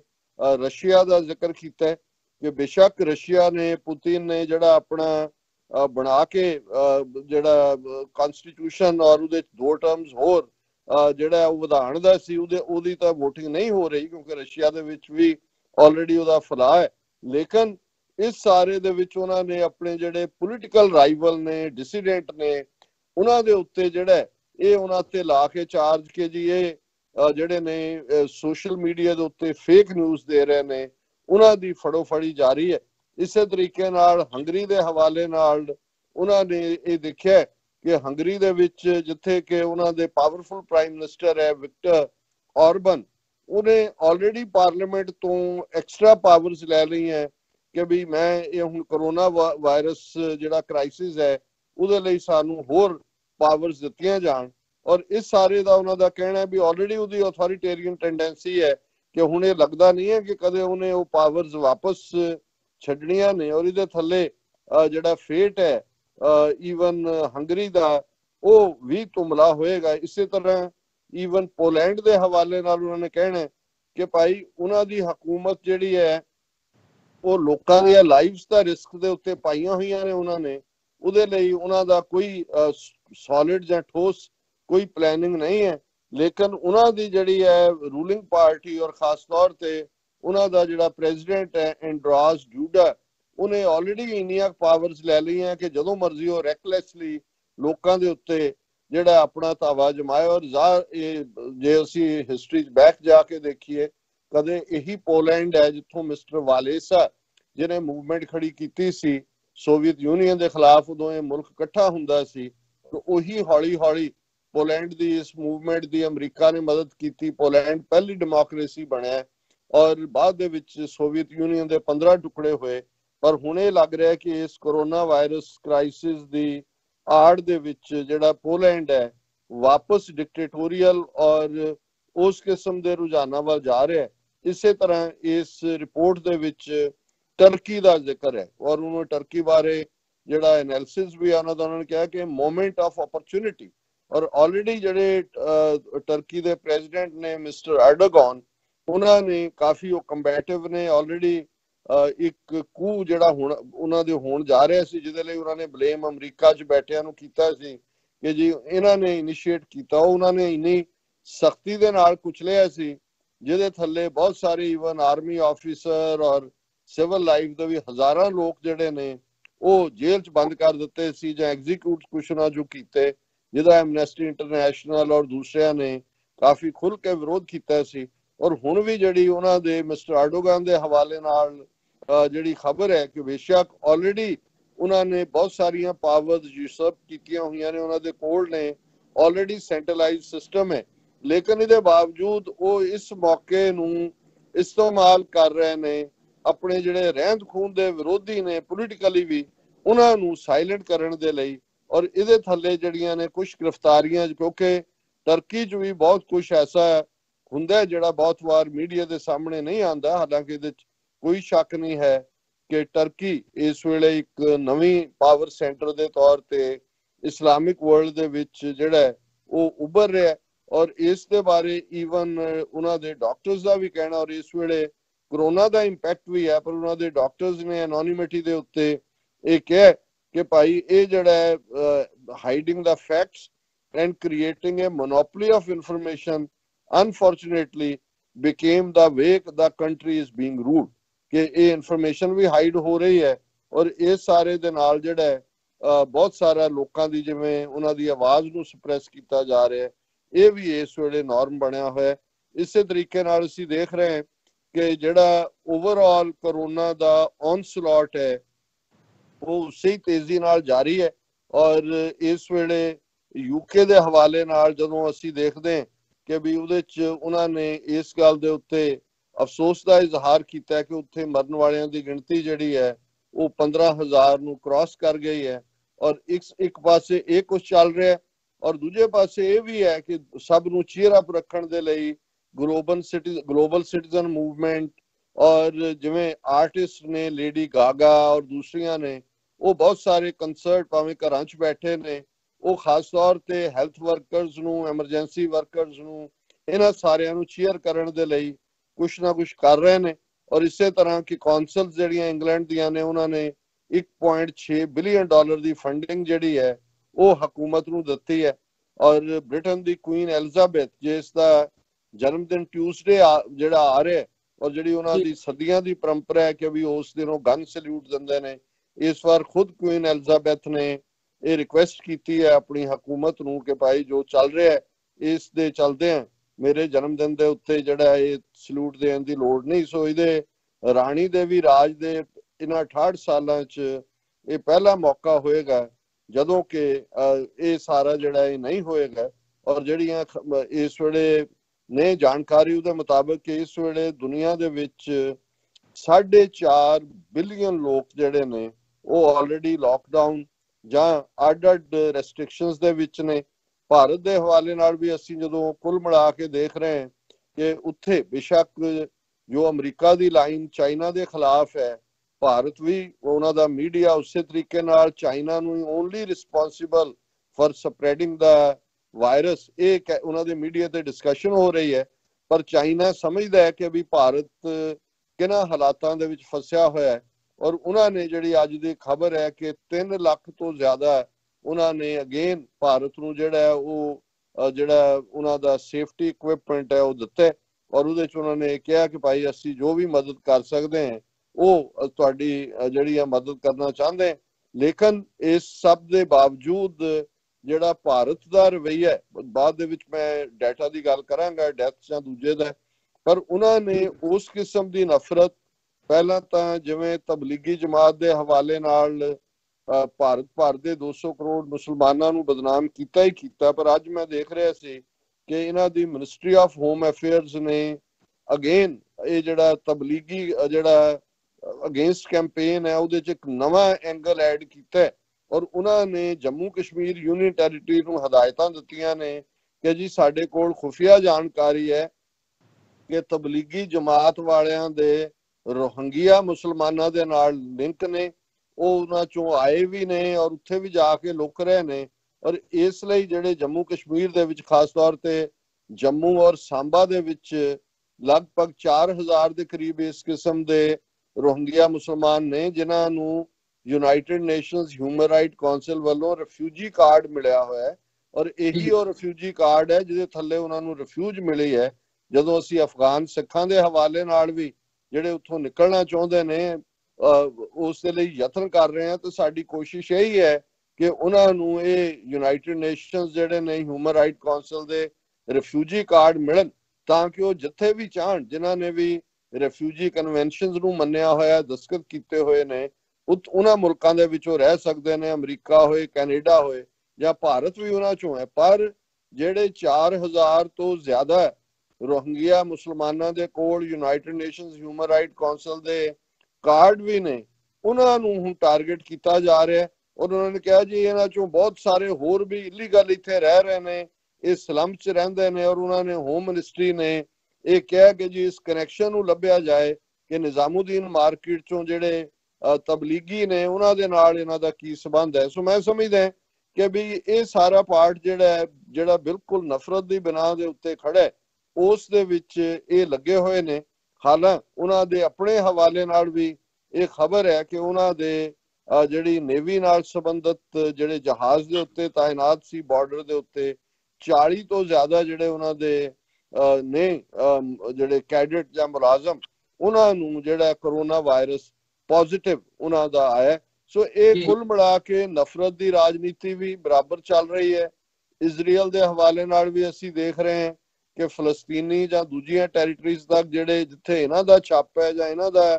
ਕੰਟਰੋਲ ਵਾਲਾ ਪਾਰਟ ਹੈ, ਉਸ ਦੇ ਵਿੱਚ ਵੀ ਕੋਈ ਉਹਨਾਂ ਦੀ ਜਿਹੜੀ ਟੇਕ ਕੇਅਰ ਕਰਨਾ ਤਾਂ ਦੂਰ ਦੀ ਗੱਲ, ਕੋਈ ਜਿਹੜੇ ਪ੍ਰੀਕਾਸ਼ਨਰੀ ਮੇਸ਼ਰ ਨੇ ਉਹ ਵੀ ਨਹੀਂ ਲਏ ਜਾ ਰਹੇ। ਔਰ ਇਸ ਸਾਰੇ ਚੋਂ ਕਿਵੇਂ ਇਹ ਜਿਹੜੀਆਂ ਸਾਰੀਆਂ ਨੈਸ਼ਨਲਿਸਟ ਤਾਕਤਾਂ ਨੇ, ਉਹ ਇਜ਼ਰਾਈਲ ਹੋਏ, ਇੰਡੀਆ ਦਾ ਅਸੀਂ ਗੱਲ ਕੀਤੀ ਹੈ, ਯੂਰਪ ਦੀ ਕੀਤੀ ਹੈ, ਉਹ ਇਸ ਸਾਰੇ ਚੋਂ ਆਪਣਾ ਕਿਵੇਂ ਮਫਾਦ ਕੱਢ ਰਹੇ ਨੇ। ਜਦੋਂ ਦੁਨੀਆ ਦੇ ਵਿੱਚ ਜਦੋਂ ਅਸੀਂ ਦੇਖ ਰਹੇ ਹਾਂ ਕਿ ਇਹ ਸਾਰਾ ਜਿਹੜਾ ਕਰੋਨਾ ਵਾਇਰਸ ਪੈਂਡੇਮਿਕ ਦਾ ਗ੍ਰਾਫ ਹੈ ਇਹ ਅਜੇ ਉੱਪਰ ਨੂੰ ਹੀ ਜਾ ਰਿਹਾ। ਔਰ ਇਹ ਇੱਕ ਵਰਲਡ ਹੈਲਥ ਆਰਗੇਨਾਈਜੇਸ਼ਨ ਨੇ ਜਿੱਥੇ ਅਫਰੀਕਾ ਦੇ ਐਪੀਸੈਂਟਰ ਹੋਣ ਦੀ ਗੱਲ ਕੀਤੀ ਹੈ, ਉੱਥੇ even prime minister Imran Khan ਹੋਰਾਂ ਨੇ ਵੀ ਅੱਜ ਇਹ ਕਿਹਾ ਕਿ ਵੀ ਅਸੀਂ ਜਿਹੜਾ ਉਹ ਫੁੱਲੀ ਹੁਣ ਇਕਵਿਪਡ ਹੈ, ਮਈ ਮਹੀਨੇ ਦੇ ਵਿੱਚ ਜਿਹੜਾ ਇਸ ਦਾ ਪੀਕ ਜਾਏਗਾ। ਸੋ ਜ਼ਾਹਿਰ ਹੈ ਕਿ ਸਾਊਥ ਏਸ਼ੀਆ ਦੇ ਵਿੱਚ ਜਿੱਥੇ ਇਸ ਦਾ ਸਪਰੈਡ ਸਲੋਲੀ ਹੋਇਆ, ਇਸ ਗੱਲ ਦੀ ਉਹਨਾਂ ਨੂੰ ਵੀ ਸਮਝ ਆਣੀ ਸ਼ੁਰੂ ਹੋਈ ਹੈ ਕਿ ਜਿਸ ਤਰੀਕੇ ਦੇ ਨਾਲ ਜਦੋਂ ਯੂਰਪ ਦੇ ਵਿੱਚ ਵੀ ਇਸ ਦੀ ਸ਼ੁਰੂਆਤ ਹੋਈ ਇਟਲੀ ਤੋਂ ਲੈ ਕੇ, ਔਰ ਉਸ ਦੀ ਜਿਹੜਾ ਪਹਿਲਾਂ ਸਲੋ ਡਾਊਨ ਸੀ ਫਿਰ ਉਸ ਨੂੰ ਪੀਕ ਬਣਦੇ ਹੈ ਵਕਤ ਲੱਗਦਾ ਹੈ। ਸੋ ਜ਼ਾਹਿਰ ਹੈ ਕਿ ਇਹ ਐਪੀਸੈਂਟਰ ਬੇਸ਼ੱਕ ਇਮੀਡੀਏਟਲੀ ਹੁਣ ਅਫਰੀਕਾ ਦੇ ਹਵਾਲੇ ਨਾਲ ਵਰਲਡ ਹੈਲਥ ਆਰਗੇਨਾਈਜੇਸ਼ਨ ਦਾ ਕਾਫੀ ਧਿਆਨ ਹੈ ਔਰ ਕਾਫੀ ਮੈਟੀਰੀਅਲ ਔਰ ਦੂਸਰਾ ਉੱਥੇ ਜਾ ਰਿਹਾ ਹੈ। ਔਰ ਇਹ ਗੱਲ ਵੀ ਸਾਹਮਣੇ ਆ ਰਹੀ ਹੈ, ਜਿਵੇਂ ਅਸੀਂ ਕੱਲ ਵੀ ਜ਼ਿਕਰ ਕੀਤਾ ਸੀ ਕਿ ਇਹ ਜਿਹੜੀਆਂ ਮੈਡੀਸਨ ਜਿਨ੍ਹਾਂ ਦੇ ਥੱਲੇ ਮਿਲੀਅਨਸ ਆਫ ਡਾਲਰਸ ਜਿਹੜੇ ਨੇ ਉਹ ਮੁਲਕਾਂ ਦੀਆਂ ਹਕੂਮਤਾਂ ਟਰੰਪ ਦੇ ਕਹਿਣ ਤੋਂ ਬਾਅਦ ਉਹ ਜ਼ੈਂਥੋਮਾਈਸਿਨ ਹੋਏ, ਹਾਈਡਰੋਕਲੋਰੋਕੁਇਨ ਹੋਏ ਜਾਂ ਕਲੋਰੋਕੁਇਨ ਹੋਏ, ਜਿਹੜੇ ਇਨਸਾਈਡ ਡਾਕਟਰਸ ਨੇ ਜਿਹੜੇ ਕਈ ਪਬਲਿਕਲੀ ਨਹੀਂ ਇਹ ਗੱਲ ਕਹਿਣਾ ਚਾਹੁੰਦੇ ਪਰ ਕੁਛ ਨੇ ਕਈਆਂ ਵੀ ਨੇ ਐਨੋਨਿਮਿਟੀ ਦੇ ਨਾਲ ਕਿ ਇਹ ਬਿਲਕੁਲ ਅਸਰ ਅੰਦਾਜ਼ ਨਹੀਂ ਨੇ, ਇਹਨਾਂ ਦਾ ਬਿਲਕੁਲ ਕੋਈ ਫਾਇਦਾ ਨਹੀਂ ਹੈ। ਜੇ ਕੋਈ ਚੀਜ਼ ਬਚਾ ਸਕਦੀ ਹੈ ਇਹਨੂੰ ਅੱਗੇ ਜਾਣ ਤੋਂ ਤਾਂ ਉਹ ਆਈਸੋਲੇਸ਼ਨ ਹੈ ਕਿ ਆਪੋ ਆਪਣੇ ਟਿਕਾਣਿਆਂ ਥਾਵਾਂ ਤੇ ਰਹਿਣਾ। ਔਰ ਅਲਟੀਮੇਟਲੀ ਜਿਵੇਂ ਅਸੀਂ ਰੋਜ਼ਾਨਾ ਹੀ ਇਹ ਜ਼ਿਕਰ ਕਰਦੇ ਕਿ ਇਸ ਦੇ ਵਿੱਚ ਵੀ ਜਿਹੜੇ 96% ਕੇਸ ਨੇ ਉਹ ਰਿਕਵਰ ਹੁੰਦੇ ਨੇ, 4% ਜਿਹੜੇ ਨੇ ਉਹ ਕ੍ਰਿਟੀਕਲ ਕੰਡੀਸ਼ਨ 'ਚ ਜਾਂਦੇ ਨੇ ਔਰ ਉਹਨਾਂ ਚੋਂ ਵੀ ਅੱਗੋਂ ਜਿਹੜਾ ਹੈ ਉਹ 79% ਰਿਕਵਰ ਹੁੰਦੇ ਨੇ। ਸਿਰਫ ਜਿਹੜੇ ਨੇ 4% ਚੋਂ ਵੀ ਅੱਗੋਂ ਸਿਰਫ 21% ਜਿਹੜੇ ਨੇ ਜਾਂ ਹਰ ਜਿਹੜੇ 4 ਰਿਕਵਰ ਹੁੰਦੇ ਨੇ 5 ਚੋਂ 1 ਜਿਹੜਾ ਹੈ ਉਸ ਦੀ ਡੈਥ ਹੁੰਦੀ ਹੈ। ਲੇਕਿਨ ਮੈਂ ਇਸ ਸੈਗਮੈਂਟ ਨੂੰ ਕਲੋਜ਼ ਕਰਨ ਤੋਂ ਪਹਿਲਾਂ ਜਿਹੜਾ ਲੇਟੈਸਟ ਵਰਲਡ ਮੀਟਰਸ ਦੇ ਉੱਤੇ ਜਾਣਕਾਰੀ ਹੈ ਉਹ ਸਾਂਝੀ ਕਰ ਲਾਂ। ਇਸ ਵੇਲੇ ਜਿਹੜਾ 2,03,13,897 ਟੋਟਲ ਕੋਰੋਨਾ ਵਾਇਰਸ ਦੇ ਕੇਸ ਨੇ ਔਰ ਜਿਹੜੀ ਮੌਤਾਂ ਦੀ ਗਿਣਤੀ ਹੈ ਉਹ 1,60,000 ਨੂੰ ਕ੍ਰਾਸ ਕਰ ਗਈ ਹੈ। ਔਰ ਇਹਦੇ ਨਾਲ ਜਿਹੜੀ ਮੈਂ ਜਿਵੇਂ ਰਿਕਵਰੀ ਦੀ ਗੱਲ ਕਰਦੇ 96% ਰਿਕਵਰੀ ਦੀ, ਟੋਟਲ ਜਿਹੜੀਆਂ ਇਨਫੈਕਸ਼ਨਸ ਤਾਂ ਹੈ ਹੀ ਨੇ ਜਿਹੜੀਆਂ ਪ੍ਰੈਜ਼ੈਂਟ, ਲੇਕਿਨ 5,91,297 ਲੋਕ ਜਿਹੜੇ ਨੇ ਉਹ ਪੂਰੇ ਰਿਕਵਰ ਹੋਏ ਨੇ। ਸੋ ਇਹ ਇੱਕ ਪੋਜ਼ਿਟਿਵ ਲਾਈਨ ਹੈ। ਔਰ ਕੰਟਰੀ ਵਾਈਜ਼ ਅਮਰੀਕਾ ਦੇ ਵਿੱਚ ਜਿੱਥੇ ਕਿ ਕੱਲ ਜਿਹੜਾ ਪ੍ਰੈਜ਼ੀਡੈਂਟ ਟਰੰਪ ਨੇ ਕਿਹਾ ਸੀ ਜੀ ਪੀਕ ਹੋ ਗਈ ਸਾਡੀ ਖਤਮ, ਅਸੀਂ ਦੇਖ ਰਹੇ ਹਾਂ ਕਿ ਪਿਛਲੇ 24 ਘੰਟੇ ਦੇ ਵਿੱਚ 1100 ਤੋਂ ਜ਼ਿਆਦਾ ਮੌਤਾਂ ਜਿਹੜੀਆਂ ਨੇ ਉਹ ਹੋਈਆਂ ਨੇ। ਔਰ ਇਹਦੇ 'ਚ ਇਹ ਵੀ ਦੇਖਣ ਵਾਲੀ ਗੱਲ ਇਹ ਹੈ ਕਿ ਈਵਨ ਪ੍ਰੈਜ਼ੀਡੈਂਟ ਟਰੰਪ ਨੂੰ ਇਸ ਗੱਲ ਦੀ ਵੀ ਤਕਲੀਫ ਹੁੰਦੀ ਹੈ ਕਿ ਜਿਵੇਂ ਨਿਊਯਾਰਕ ਦੇ ਮੇਅਰ ਨੇ ਉਹ ਵੀ ਡਾਟੇ ਦੇ ਵਿੱਚ ਕਾਊਂਟ ਕੀਤੀਆਂ, ਜਿਵੇਂ ਕਿ ਇੱਕ ਐਮਰਜੈਂਸੀ ਦੇ ਪੈਰਾਮੈਡਿਕ ਨੇ ਕਿਹਾ ਸੀ ਕਿ ਜੀ 12 ਕੇਸ ਅਸੀਂ ਦੇਖੇ ਨੇ ਜਿਹਨਾਂ ਦੀਆਂ 12 ਦੀਆਂ ਮੌਤਾਂ ਹੋਈਆਂ, ਪਰ ਉਹਨਾਂ ਚੋਂ ਕਿਸੇ ਦਾ ਵੀ ਕਰੋਨਾ ਟੈਸਟ ਨਹੀਂ ਸੀ ਹੋਇਆ, ਇਸ ਲਈ ਉਹਦੇ ਖਾਤੇ 'ਚ ਨਹੀਂ ਪਈਆਂ। ਹਾਲਾਂਕਿ ਉਹ ਸਾਰੇ ਹੀ ਉਹਨੇ ਕਿਹਾ ਭਾਵੇਂ 올ਡ ਏਜ ਸੀ ਪਰ ਕਰੋਨਾ ਕਰਕੇ ਹੀ ਉਹ ਮਰੇ ਨੇ। ਸੋ ਇਸ ਗੱਲ ਦੇ ਮੱਦੇਨਜ਼ਰ ਨਿਊਯਾਰਕ ਨੇ ਤਾਂ ਉਹਨਾਂ ਨੂੰ ਵੀ ਪ੍ਰੋਬੇਬਲ ਕਰੋਨਾ ਕਾਜ਼ ਕਹਿ ਕੇ ਐਡ ਕਰਨਾ ਸ਼ੁਰੂ ਕੀਤਾ। ਇਸ ਦੇ ਉੱਤੇ ਵੀ ਵਾਈਟ ਹਾਊਸ ਨੇ ਚੀਕਾਂ ਮਾਰੀਆਂ ਕਿ ਜੀ ਐਵੇਂ ਹੀ ਮਰੇ ਬਣਾਈ ਜਾਂਦੇ ਨੇ, ਵੈਸੇ ਵੀ ਤਾਂ ਮਰਨਾ ਹੀ ਸੀ। ਪਰ ਹੁਣ ਮੈਂ ਦੇਖ ਰਿਹਾ ਕਿ ਈਵਨ ਜੌਨ ਹੌਪਕਿੰਸ ਨੇ ਵੀ ਉਸ ਡਾਟਾ ਨੂੰ ਜਿਹੜਾ ਈਵਨ ਪ੍ਰੋਬੇਬਲ ਕਾਜ਼ ਹੈ ਉਹਨੂੰ ਮੰਨਣਾ ਸ਼ੁਰੂ ਕੀਤਾ। ਔਰ ਇਸ ਦੇ ਥੱਲੇ ਅਸੀਂ ਦੇਖ ਰਹੇ ਹਾਂ ਕਿ ਅਮਰੀਕਾ ਦੇ ਵਿੱਚ ਟੋਟਲ ਡੈਥਸ ਜਿਹੜੀਆਂ ਨੇ ਉਹ 38,244 ਇਸ ਵੇਲੇ ਮੇਰੇ ਸਾਹਮਣੇ ਹੈ। ਔਰ ਇਹ ਡਾਟਾ ਲੇਟੈਸਟ ਇਹਨਾਂ ਦਾ ਮੈਟ੍ਰਿਓਟਿਕਸ ਦਾ ਹੈਗਾ। ਸਪੇਨ ਦੇ ਵਿੱਚ ਜਿੱਥੇ ਬਹੁਤ ਜ਼ੋਰ ਰਿਹਾ ਹੈ, ਚੰਗੀ ਗੱਲ ਹੈ ਕਿ ਵੀ ਇਸ ਵੇਲੇ ਪਿਛਲੇ 24 ਘੰਟੇ 'ਚ ਸਿਰਫ 41 ਮੌਤਾਂ ਹੋਈਆਂ ਨੇ, ਹਾਲਾਂਕਿ ਉਹਨਾਂ ਦੀ ਕੁੱਲ ਫਿਗਰ 20,043 ਹੈ। ਇਟਲੀ ਦੇ ਵਿੱਚ ਉਨਾ ਜ਼ੋਰ ਤਾਂ ਨਹੀਂ ਹੈ ਪਰ ਫਿਰ ਵੀ 482 ਮੌਤਾਂ ਪਿਛਲੇ 24 ਘੰਟੇ 'ਚ ਹੋਈਆਂ ਔਰ ਟੋਟਲ ਉਹਨਾਂ ਦੀਆਂ ਡੈਥਸ ਜਿਹੜੀਆਂ ਨੇ 23,227 ਨੇ। ਔਰ ਟੋਟਲ ਕੇਸ ਇਟਲੀ ਦੇ ਵਿੱਚ ਕਾਫੀ ਵੱਡੇ ਗਿਣਤੀ ਦੇ ਵਿੱਚ 1,75,925 ਕੇਸ ਸੀ। ਔਰ ਜੇ ਈਵਨ ਅਸੀਂ ਅਮਰੀਕਾ ਜਿੱਥੇ ਸਾਡੇ ਪ੍ਰੈਜ਼ੀਡੈਂਟ ਕਹਿੰਦੇ ਨੇ ਕਿ ਪੀਕ ਹੋ ਗਿਆ ਉੱਥੇ ਦੇਖੀਏ ਤੇ ਇਸ ਵੇਲੇ ਟੋਟਲ ਕੇਸ ਅਮਰੀਕਾ 'ਚ 7,28,293 ਨੇ, ਜਿਹੜਾ ਬਿਗ ਨੰਬਰ ਹੈ। ਫਰਾਂਸ ਪੂਰੀ ਇੰਟੈਂਸਿਟੀ ਦੇ ਨਾਲ ਬਿਮਾਰੀ ਦੀ ਜਕੜ ਦੇ ਵਿੱਚ ਹੈ। 642 ਮੌਤਾਂ ਪਿਛਲੇ 24 ਘੰਟੇ ਦੇ ਵਿੱਚ ਹੋਈਆਂ ਨੇ। ਕੁੱਲ ਮੌਤਾਂ 19,323 ਨੇ ਔਰ 1.5 ਲੱਖ ਤੋਂ ਜ਼ਿਆਦਾ ਕਰੋਨਾ ਪੋਜ਼ਿਟਿਵ ਕੇਸ ਜਿਹੜੇ ਨੇ ਉਹ ਫਰਾਂਸ ਦੇ ਵਿੱਚ ਨੇ। ਜਰਮਨ ਨੇ ਕਾਫੀ ਸਖਤ ਮੇਜਰ ਲਏ, ਨਤੀਜੇ ਦੇ ਤੌਰ ਤੇ ਇਸ ਵੇਲੇ ਜਿਹੜੇ ਕ੍ਰਿਟੀਕਲ ਸਟੇਜ ਤੱਕ ਪਹੁੰਚਣ ਵਾਲੇ ਨੇ ਔਰ ਉਹਨਾਂ ਚੋਂ ਅੱਗੋਂ ਮੌਤਾਂ ਨੇ ਸਿਰਫ 74 ਪਿਛਲੇ 24 ਘੰਟੇ 'ਚ ਹੋਈਆਂ ਔਰ ਟੋਟਲ ਡੈਥ ਜਰਮਨ ਦੇ ਵਿੱਚ 4,426 ਨੇ। ਯੂਕੇ ਜਿਵੇਂ ਮੈਂ ਕਿਹਾ ਵੀ ਉਹਨਾਂ ਨੇ ਡੈਥਸ 15,000 ਦੀ ਫਿਗਰ ਕ੍ਰਾਸ ਹੋ ਕੇ 15,464 ਡੈਥਸ ਨੇ। ਪਿਛਲੇ 24 ਘੰਟੇ 'ਚ 888 ਮੌਤਾਂ ਨੇ। ਔਰ ਚਾਈਨਾ ਕਿਉਂਕਿ ਕੱਲ ਉਹਨਾਂ ਦਾ ਨੰਬਰ ਜ਼ਿਆਦਾ ਸੀ ਕਿਉਂਕਿ ਉਹਨਾਂ ਨੇ ਵੁਹਾਨ ਦੇ ਹੋਰ ਵੀ ਐਡ ਕੀਤੇ ਸੀ, ਪਰ ਅੱਜ ਉਹਨਾਂ ਦੇ ਚਾਰਟ ਦੇ ਵਿੱਚ ਕੋਈ ਨਵੀਂ ਡੈਥ ਨਹੀਂ ਹੈ। ਟਰਕੀ ਜਿਹਦਾ ਅਸੀਂ ਪ੍ਰੈਜ਼ੀਡੈਂਟ ਅਰਡੋਗਾਨ ਦਾ ਜ਼ਿਕਰ ਕੀਤਾ ਕਿ ਉਹਨਾਂ ਨੇ ਕਿਵੇਂ ਹੋਰ ਪਾਵਰਸ ਲਈਆਂ ਔਰ ਉੱਥੇ ਟਰਕੀ ਦੇ ਵਿੱਚ ਵੀ ਜ਼ੋਰ ਹੈ। ਇਸ ਵੇਲੇ 82,329 ਦੇ ਕਰੀਬ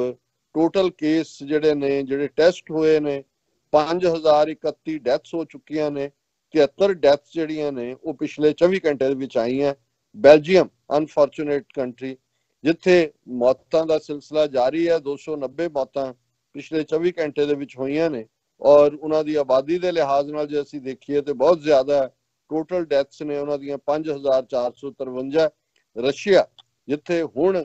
ਹੌਲੀ ਹੌਲੀ ਉੱਥੇ ਕੇਸ ਪਿਕ ਕਰ ਰਹੇ ਨੇ ਔਰ 36,793 ਟੋਟਲ ਕੇਸ ਨੇ। 40 ਮੌਤਾਂ ਪਿਛਲੇ 24 ਘੰਟੇ 'ਚ ਹੋਈਆਂ ਔਰ 313 ਟੋਟਲ ਉਹਨਾਂ ਦੀਆਂ ਡੈਥਸ ਨੇ। ਬ੍ਰਾਜ਼ੀਲ ਜਿਹੜਾ ਸਾਊਥ ਅਮਰੀਕਾ ਦਾ ਮੁਲਕ ਹੈ, 206 ਮੌਤਾਂ ਟੋਟਲ ਉਹਨਾਂ ਦੇ ਕੇਸ ਜਿਹੜੇ ਡਿਟੈਕਟ ਹੋਏ ਨੇ ਉਹ 38,599 ਨੇ। ਕੈਨੇਡਾ ਜਿੱਥੇ ਬਰਾਬਰ ਜ਼ੋਰ ਅਜੇ ਚੱਲ ਰਿਹਾ ਔਰ ਸ਼ਾਇਦ ਇਹੀ ਕਾਰਨ ਹੈ ਕਿ ਜਿਹੜਾ ਉਹਨਾਂ ਨੇ ਅਗਲੇ 1 ਮਹੀਨੇ ਲਈ 21 ਮਈ ਤੱਕ ਅਮਰੀਕਾ ਨਾਲ ਬਾਰਡਰ ਬੰਦ ਕਰਨ ਦਾ ਫੈਸਲਾ ਕੀਤਾ। ਔਰ ਉਸੇ ਹੀ ਹਵਾਲੇ ਨਾਲ ਜਦੋਂ ਕੱਲ ਵੀਰ ਮਨਵੀਰ ਸਿੰਘ ਨਾਲ ਗੱਲ ਹੋ ਰਹੀ ਸੀ ਤੇ ਉਹ ਕਹਿਣ ਲੱਗੇ ਜੀ ਸਭ ਤੋਂ ਜ਼ਿਆਦਾ ਸਾਡੇ ਮੌਂਟਰੀਆਲ ਵਿੱਚ ਨੇ। ਮੈਂ ਕਿਹਾ ਵੀ ਕੀ ਕਾਰਨ? ਕਹਿਣ ਲੱਗੇ ਕਿ ਜੀ ਇੱਕ ਤਾਂ ਡੈਂਸਲੀ ਪੋਪੂਲੇਟਡ ਹੈ, ईरानियन पॉपुलेशन भी काफी है और पॉसिबल है क्योंकि फ्रेंच मेजोरिटी है प्रोविंस के भी। जो ਚਾਈਨਾ ਤੋਂ ਬਾਅਦ ਈਰਾਨ 'ਚ ਹੋਇਆ, ਜਿਹੜੇ ਕੈਨੇਡਾ ਵਾਲੇ ਉੱਥੇ ਗਏ ਹੋਣਗੇ ਜਾਂ ਇੱਥੇ ਆਏ। ਸੋ ਕੁੱਲ ਮਿਲਾ ਕੇ ਇਸ ਵੇਲੇ ਕੈਨੇਡਾ ਵੀ ਬੇਸ਼ੱਕ ਉਹਨਾਂ ਨੇ ਬਹੁਤ ਚੰਗੇ ਜਿਹੜੇ ਨੇ ਇਕਨੋਮਿਕਲ ਪੈਕੇਜ ਦਿੱਤੇ ਨੇ ਔਰ ਕੰਟਰੋਲ ਵੀ ਕਰਨ ਦੀ ਕੋਸ਼ਿਸ਼ ਕਰ ਰਹੇ ਨੇ। 156 ਮੌਤਾਂ ਪਿਛਲੇ 24 ਘੰਟੇ 'ਚ ਹੋਈਆਂ ਔਰ ਟੋਟਲ ਡੈਥ ਜਿਹੜੀਆਂ ਨੇ 1466 ਨੇ। ਟੋਟਲ ਕੇਸ ਜਿਹੜੇ ਕੈਨੇਡਾ ਦੇ ਵਿੱਚ ਪੋਜ਼ਿਟਿਵ ਟੈਸਟ ਨੇ ਉਹ 33,180। ਨੀਦਰਲੈਂਡ ਜਿਹੜਾ ਹਾਲੈਂਡ ਕਰਕੇ ਮੈਂ ਜ਼ਿਆਦਾ ਮੇਰੇ ਮਨ 'ਚ ਇਹਦਾ ਇਮੇਜ ਬਣਿਆ ਹੋਇਆ। ਸਾਡੇ ਜਦੋਂ ਅਸੀਂ ਗਰੋ ਹੁੰਦੇ ਸੀ ਤਾਂ ਅਸੀਂ ਹਾਲੈਂਡ ਹੀ ਪੜ੍ਹਦੇ ਸੀ ਇਹਨੂੰ ਉਹਨਾਂ ਜ਼ਮਾਨੇ 'ਚ। 142 ਡੈਥਸ ਪਿਛਲੇ 24 ਘੰਟੇ 'ਚ ਹੋਈਆਂ। ਟੋਟਲ 3,601 ਮੌਤਾਂ ਨੇ ਔਰ 31,000 ਤੋਂ ਜ਼ਿਆਦਾ ਕੇਸ ਜਿਹੜੇ ਨੇ ਡਿਟੈਕਟ ਹੋਏ ਨੇ। ਸਵਿਟਜ਼ਰਲੈਂਡ ਦੇ ਵਿੱਚ ਵੀ ਇਹ ਪਿਕ ਕਰ ਰਿਹਾ, 41 ਮੌਤਾਂ ਨੇ, 1368 ਕੁੱਲ ਡੈਥਸ ਨੇ। ਔਰ ਇਹੀ ਰੁਝਾਨ ਜਿਹੜਾ ਅਸੀਂ ਕੋਰੀਆ ਦੇ ਹਵਾਲੇ ਨਾਲ ਸਾਊਥ ਕੋਰੀਆ ਦੇ ਦੇਖ ਰਹੇ ਹਾਂ ਕਿ ਉਹਨਾਂ ਨੇ ਕਾਫੀ ਕੰਟਰੋਲ ਕੀਤਾ ਹੈ। ਸਿਰਫ 2 ਡੈਥਸ ਨੇ ਔਰ ਟੋਟਲ ਉਹਨਾਂ ਦੀਆਂ ਪਿਛਲੇ 24 ਘੰਟੇ ਜੋ ਕੁੱਲ ਮੌਤਾਂ 232 ਨੇ। ਸੋ ਇਸ ਤੋਂ ਇੱਕ ਗੱਲ ਤਾਂ ਸਾਬਤ ਹੁੰਦੀ ਹੈ ਵੀ ਜਿਵੇਂ ਉਹਨਾਂ ਨੇ ਮੈਕਸਿਮਮ ਟੈਸਟ ਕੀਤੇ ਜਰਮਨੀ ਨੇ ਔਰ ਜਿਹੜਾ ਉਸ ਸਾਰੇ ਦੇ ਨਾਲ ਉਹ ਕੰਟਰੋਲ ਕਰਨ ਦੇ ਵਿੱਚ ਕਾਮਯਾਬ ਰਹੇ। ਇਸ ਦੇ ਉਲਟ ਸਾਡੇ ਮੁਲਕਾਂ ਦੇ ਵਿੱਚ ਭਾਵੇਂ ਉੱਥੇ ਲੌਕਅਪ ਜਿਹੜਾ ਹੈ ਉਹ ਤਾਂ ਲਾਗੂ ਹੈ, ਲੇਕਿਨ ਅਸੀਂ ਲਗਾਤਾਰਤਾ ਨਾਲ ਦੇਖ ਰਹੇ ਹਾਂ ਕਿ ਉਸ ਦੀਆਂ ਵਾਇਓਲੇਸ਼ਨਸ ਹੋ ਰਹੀਆਂ ਭਾਰਤ ਦੇ ਵਿੱਚ। ਹਾਲਾਂ ਈਵਨ ਉਹਨਾਂ ਦੇ ਐਕਸਪਰਟਸ ਦਾ ਵੀ ਕਹਿਣਾ ਹੈ ਕਿ ਵੀ ਜੀ ਬਹੁਤ ਸਾਰਾ ਡਾਟਾ ਸਾਹਮਣੇ ਨਹੀਂ ਆ ਰਿਹਾ, ਮੰਦਰਾਂ 'ਚ ਵੀ ਇਕੱਠ ਹੋ ਰਹੇ ਨੇ, ਬਦਨਾਮ ਤਾਂ ਸਿੱਖਾਂ ਔਰ ਮੁਸਲਮਾਨਾਂ ਨੂੰ ਹੀ ਕਰ ਰਹੇ ਨੇ। ਪਿਛਲੇ 24 ਘੰਟੇ 'ਚ 2 ਮੌਤਾਂ ਨੇ, ਪਰ ਜਿਵੇਂ ਮੈਂ ਦੱਸਿਆ ਵੀ ਉਹਨਾਂ ਦੇ ਸੇਲਰਸ 30 ਤੋਂ ਜ਼ਿਆਦਾ ਪੋਜ਼ਿਟਿਵ ਡਿਟੈਕਟ ਹੋਏ ਨੇ। ਟੋਟਲ 488 ਮੌਤਾਂ ਨੇ ਔਰ 15,000 ਦੇ ਕਰੀਬ ਉਹਨਾਂ ਦੇ ਟੋਟਲ ਕੇਸ ਜਿਹੜੇ ਨੇ ਉਹ ਸਾਹਮਣੇ ਆਏ ਨੇ। ਜਾਪਾਨ ਦੀ ਅੱਜ 24 ਘੰਟੇ 'ਚ ਕੋਈ ਮੌਤ ਨਹੀਂ ਹੋਈ। ਇਸ ਨੂੰ ਇੱਕ ਪੋਜ਼ਿਟਿਵ ਦੇ ਤੌਰ ਤੇ ਦੇਖਣਾ ਚਾਹੀਦਾ ਕਿ ਜਿਹੜਾ ਉਹਨਾਂ ਨੇ ਕਿਸੇ ਹੱਦ ਤੱਕ ਜਿਹੜਾ ਉਹਨਾਂ ਨੇ ਵੀ ਹੁਣ ਆਈਸੋਲੇਸ਼ਨ ਰੱਖੀ ਹੈ। ਪਹਿਲਾਂ ਹਾਲਾਂਕਿ ਉਹਨਾਂ ਨੇ ਕਦੇ ਲੋਕਡਾਊਨ ਵਾਂਗ ਨਹੀਂ ਕੀਤਾ, ਪਰ ਹੁਣ ਕੁਝ ਚੀਜ਼ਾਂ ਖਾਸ ਤੌਰ ਤੇ ਪਬਲਿਕ ਟਰਾਂਸਪੋਰਟ ਸਿਸਟਮ ਔਰ ਦੂਸਰਾ ਉਸ ਦੇ ਉੱਤੇ ਉਹ ਚੈੱਕ ਕਰ ਰਹੇ ਨੇ। ਇਕੁਆਡੋਰ 35 ਮੌਤਾਂ ਹੋਈਆਂ ਨੇ ਔਰ ਜਿਵੇਂ ਮੈਂ ਦੱਸਿਆ ਸੀ ਕਿ ਵੀ ਉੱਥੇ ਘਰਾਂ ਦੇ ਵਿੱਚ ਵੀ ਕਈ ਡੈਡ ਬਾਡੀਜ਼ ਜਿਹਦਾ ਪਤਾ ਹੀ ਨਹੀਂ ਲੱਗ ਰਿਹਾ ਕਿਉਂਕਿ ਛੋਟੇ ਮੁਲਕ ਨੇ,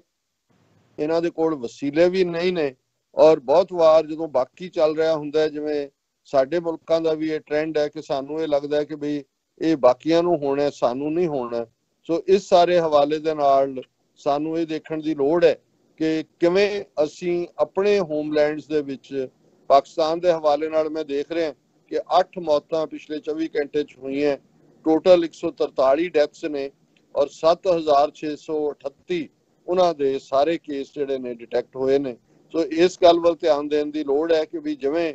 ਇਹ ਵਰਲਡ ਹੈਲਥ ਆਰਗੇਨਾਈਜੇਸ਼ਨ ਦਾ ਕਿ ਨੈਕਸਟ ਐਪੀਸੈਂਟਰ ਅਫਰੀਕਾ ਕੰਟੀਨੈਂਟ ਔਰ ਫਿਰ ਜਿਹੜਾ ਸਾਊਥ ਏਸ਼ੀਆ ਇਸ ਦੇ ਬਣਨ ਦਾ ਡਰ ਹੈ। ਸੋ ਅਸੀਂ ਕਿਉਂਕਿ ਵੱਡੀ ਗਿਣਤੀ 'ਚ ਸਾਡੇ ਡਾਇਸਪੋਰਾ ਜਿੱਥੇ ਸਿੱਖ ਜਾਂ ਸਾਡੇ ਮੁਸਲਮਾਨ ਭੈਣ ਭਰਾ ਵੀ ਪਾਕਿਸਤਾਨ ਤੋਂ ਦੂਸਰੇ ਮੁਲਕਾਂ ਤੋਂ ਸਾਡੇ ਇਸ ਪ੍ਰੋਗਰਾਮ ਰਾਹੀਂ ਜੁੜਦੇ ਨੇ, ਅਸੀਂ ਸਮਝਦੇ ਹਾਂ ਵੀ ਇਸ ਵੇਲੇ ਇਹ ਸਾਡਾ ਫਰਜ਼ ਹੈ ਕਿ ਅਸੀਂ ਬੈਕ ਹੋਮ ਪ੍ਰਵੇਲ ਕਰੀਏ ਆਪਣੇ ਜਾਣੂਆਂ ਤੇ, ਸੱਜਣਾ ਤੇ, ਦੋਸਤਾਂ ਤੇ, ਰਿਸ਼ਤੇਦਾਰਾਂ ਤੇ ਕਿ ਭਾਈ ਇਹ ਤੁਹਾਡੀ ਪ੍ਰੋਟੈਕਸ਼ਨ ਹੈ। ਔਰ ਜਦੋਂ ਅਸੀਂ ਭਲੇ ਦੀ ਗੱਲ ਕਰਦੇ ਹਾਂ, ਜੇ ਅਸੀਂ ਜਿਹੜਾ ਆਲਰੇਡੀ ਪਤਾ ਨਹੀਂ ਕਿਹਨੂੰ ਕਿਹਨੂੰ ਇਹਦੀ ਇਨਫੈਕਸ਼ਨ ਹੈ ਤੇ ਜੇ ਅਸੀਂ ਘਰ 'ਚ ਬੈਠੇ ਹਾਂ ਘੱਟੋ ਘੱਟ ਬਾਹਰ ਕਿਸੇ ਨੂੰ ਨਹੀਂ ਦੇ ਰਹੇ ਤੇ ਰੱਬ ਦੀ ਦਰਗਾਹ ਦੇ ਵਿੱਚ ਇਹ ਤਾਂ ਹੋਏਗਾ ਕਿ ਭਾਈ ਅਸੀਂ ਕਿਸੇ ਨੂੰ ਬਿਨਾਂ ਕਾਰਨ ਜਿਹੜਾ ਇਸ ਵਬਾ ਦੇ ਵਿੱਚ ਨਹੀਂ ਸੁੱਟਿਆ। ਸੋ ਅਸੀਂ ਇਹ ਪ੍ਰਵੇਲ ਕਰੀਏ ਕਿ ਭਾਈ ਇਸ ਵੇਲੇ ਇੱਕੋ ਇੱਕ ਹੁਣ ਬੇਸ਼ੱਕ ਅਸੀਂ ਵੀ ਟੈਸਟ ਕਹਿ ਸਕਦੇ ਹਾਂ ਪਰ ਉਹਦੇ ਤੇ ਸਾਡਾ ਕੰਟਰੋਲ ਨਹੀਂ ਹੈ ਕਿ ਉੱਥੇ ਕਿੰਨਿਆਂ ਨੇ ਕਰਨਾ ਹੈ, ਉਹਨਾਂ ਦੀਆਂ ਟੈਸਟ ਕਿਟਸ ਕਿੰਨੀਆਂ ਠੀਕ ਨੇ ਤੇ ਜਿੱਥੋਂ ਰਿਜ਼ਲਟ ਆਉਂਦੇ ਨੇ ਲੈਬੋਰਟਰੀਆਂ 'ਚ ਅੱਧਿਆਂ ਦੇ ਤਾਂ ਜਿਹੜੀਆਂ ਆਮ ਦਿਨਾਂ ਦੇ ਵਿੱਚ ਜਦੋਂ ਰਸ਼ ਨਹੀਂ ਵੀ ਹੁੰਦਾ ਲੈਬੋਰਟਰੀ 'ਚ ਕਿਸੇ ਦਾ ਟੈਸਟ ਰਿਜ਼ਲਟ ਕਿਸੇ ਦੀ ਪਰਚੀ ਨਾਲ ਲਾਇਆ ਹੁੰਦਾ। ਲੇਕਿਨ ਅਸੀਂ ਇਹ ਜ਼ਰੂਰ ਕਹਿ ਸਕਦੇ ਹਾਂ ਕਿ ਭਾਈ ਆਪੋ ਆਪਣੇ ਘਰਾਂ ਦੇ ਵਿੱਚ ਆਈਸੋਲੇਸ਼ਨ 'ਚ ਰਹਿੰਦੇ ਆ, ਦੂਸਰਿਆਂ ਦੀ ਮਦਦ ਕਰੋ ਜਿੱਥੇ ਆਰਥਿਕ ਮਦਦ ਹੋ ਸਕਦੀ ਹੈ। ਔਰ ਮੈਂ ਅਗੇਨ ਇਹਨੂੰ ਕਲੋਜ਼ ਕਰਨ ਤੋਂ ਪਹਿਲਾਂ ਆਪਣੀ ਕੌਮ ਨੂੰ ਮੈਂ ਕਮੈਂਡ ਕਰਦਾ ਹਾਂ। ਅੱਜ ਦੁਨੀਆ ਦੇ ਵਿੱਚ ਸਾਡੀ ਪਛਾਣ ਜਿਹੜੀ ਬੇਸ਼ੱਕ ਗੁਰੂ ਨੇ ਸਾਨੂੰ 5 ਕਕਾਰੀ ਰੂਪ ਦੇ ਵਿੱਚ ਇਹ ਬੜਾ ਜਿਹੜਾ ਖੂਬਸੂਰਤ ਸਰੂਪ ਦਿੱਤਾ ਸੀ, ਆਪਣਾ ਰੂਪ ਕਹਿ ਕੇ ਖਾਲਸਾ ਮੇਰੋ ਰੂਪ ਹੈ ਖਾਸ, ਪਰ ਅੱਜ ਕੌਮ ਨੇ ਆਪਣੀ ਪਛਾਣ ਉਸ ਸੇਵਾ ਦੇ ਹਵਾਲੇ ਨਾਲ ਜਿਵੇਂ ਦੁਨੀਆ ਭਰ ਦੇ ਵਿੱਚ ਸਿੱਖ ਨਿਤਰੇ ਨੇ ਅੱਜ ਹੀ ਮੈਂ ਦੇਖ ਰਿਹਾ ਸੀ ਕਿ ਯੂਨਾਈਟਿਡ ਸਿਕਸ ਦਾ ਸੀਐਟਲ ਪ੍ਰੋਜੈਕਟ ਜਿਹਦੇ ਥੱਲੇ ਔਰ ਸੀਐਟਲ ਟਾਈਮਸ ਦੇ ਵਿੱਚ ਉਹਨਾਂ ਦੀ ਵੱਡੀ ਖਬਰ ਲੱਗੀ ਹੈ ਔਰ ਉਹਨਾਂ ਨੇ ਕਿਹਾ ਹੈਡਲਾਈਨ ਹੀ ਇਹ ਹੈ ਕਿ as per the core of the their religious values they are helping. So ਇਹ ਹੁੰਦਾ ਹੈ ਕਿ ਕਈ ਵਾਰ ਮੈਸੇਜ ਰਾਹੀਂ ਤੁਸੀਂ ਮੈਸੇਂਜਰ ਤੱਕ ਪਹੁੰਚਦੇ ਹੋ। ਜਦੋਂ ਅੱਜ ਮੈਸੇਜ ਜਾ ਰਿਹਾ ਹੈ ਕਿ ਭਾਈ ਸਾਡੀ ਕੋਰ ਵੈਲਿਊ ਸੇਵਾ ਹੈ, ਇਨਸਾਨੀਅਤ ਹੈ, ਪਿਆਰ ਹੈ, ਖਤਰਿਆਂ ਦੇ ਵਿੱਚ ਵੀ ਜਿਹੜਾ ਖਲੋ ਕੇ ਦੂਜਿਆਂ ਦੀ ਮਦਦ ਕਰਨਾ ਹੈ। ਸੋ ਜ਼ਾਹਰ ਹੈ ਇਹੀ ਲੋਕ ਜਿਹੜੇ ਅੱਜ ਇਸ ਸਾਰੀ ਮਦਦ ਦੇ ਪਾਤਰ ਵੀ ਬਣ ਰਹੇ ਨੇ, ਉਹਨਾਂ ਚੋਂ 1% ਵੀ ਜਿਹੜੇ ਨੇ ਜੇ ਵਾਪਸ ਜਾ ਕੇ ਆਪਣੇ ਆਈਪੈਡਸ ਦੇ ਆਪਣੇ ਕੰਪਿਊਟਰਸ ਦੇ ਸਰਚ ਕਰਨਗੇ ਸਿੱਖ ਜਾਂ ਸਿੱਖੀਜ਼ਮ ਤੇ ਉਹਨਾਂ ਨੂੰ ਨਜ਼ਰ ਆਏਗਾ ਕਿ ਭਾਈ ਇਹ ਬਾਬੇ ਨਾਨਕ ਦਾ ਜਿਹੜਾ ਇਹ ਉਮਤ ਜਿਸ ਬਾਬੇ ਨੇ, ਮੈਂ ਕੱਲ ਇੱਕ ਰਿਪੋਰਟਰ ਨੂੰ ਐਕਸਪਲੇਨ ਕਰ ਰਿਹਾ ਸੀ, ਮੈਂ ਕਿਹਾ ਜੀ ਇਸ ਦੀਆਂ ਫਾਊਂਡੇਸ਼ਨਸ ਨੇ ਜਦੋਂ 20 ਰੁਪਏ ਦੇ ਕੇ ਗੁਰੂ ਨਾਨਕ ਸਾਹਿਬ ਦੇ ਪਿਤਾ ਨੇ ਉਹਨਾਂ ਨੂੰ ਭੇਜਿਆ ਕਿ ਜਾ ਭਾਈ ਤੂੰ ਸੱਚਾ ਸੌਦਾ ਕਰੀ, ਖਰਾ ਸੌਦਾ, ਭਾਈ ਇਹ ਤੂੰ ਆਪਣਾ ਕਾਰੋਬਾਰ ਕਰਨਾ, ਤੇ ਉਹ ਆਪਣੇ ਸਾਥੀ ਦੇ ਨਾਲ ਜਿਹੜੇ ਨੇ ਉਹ ਜਾ ਰਹੇ ਨੇ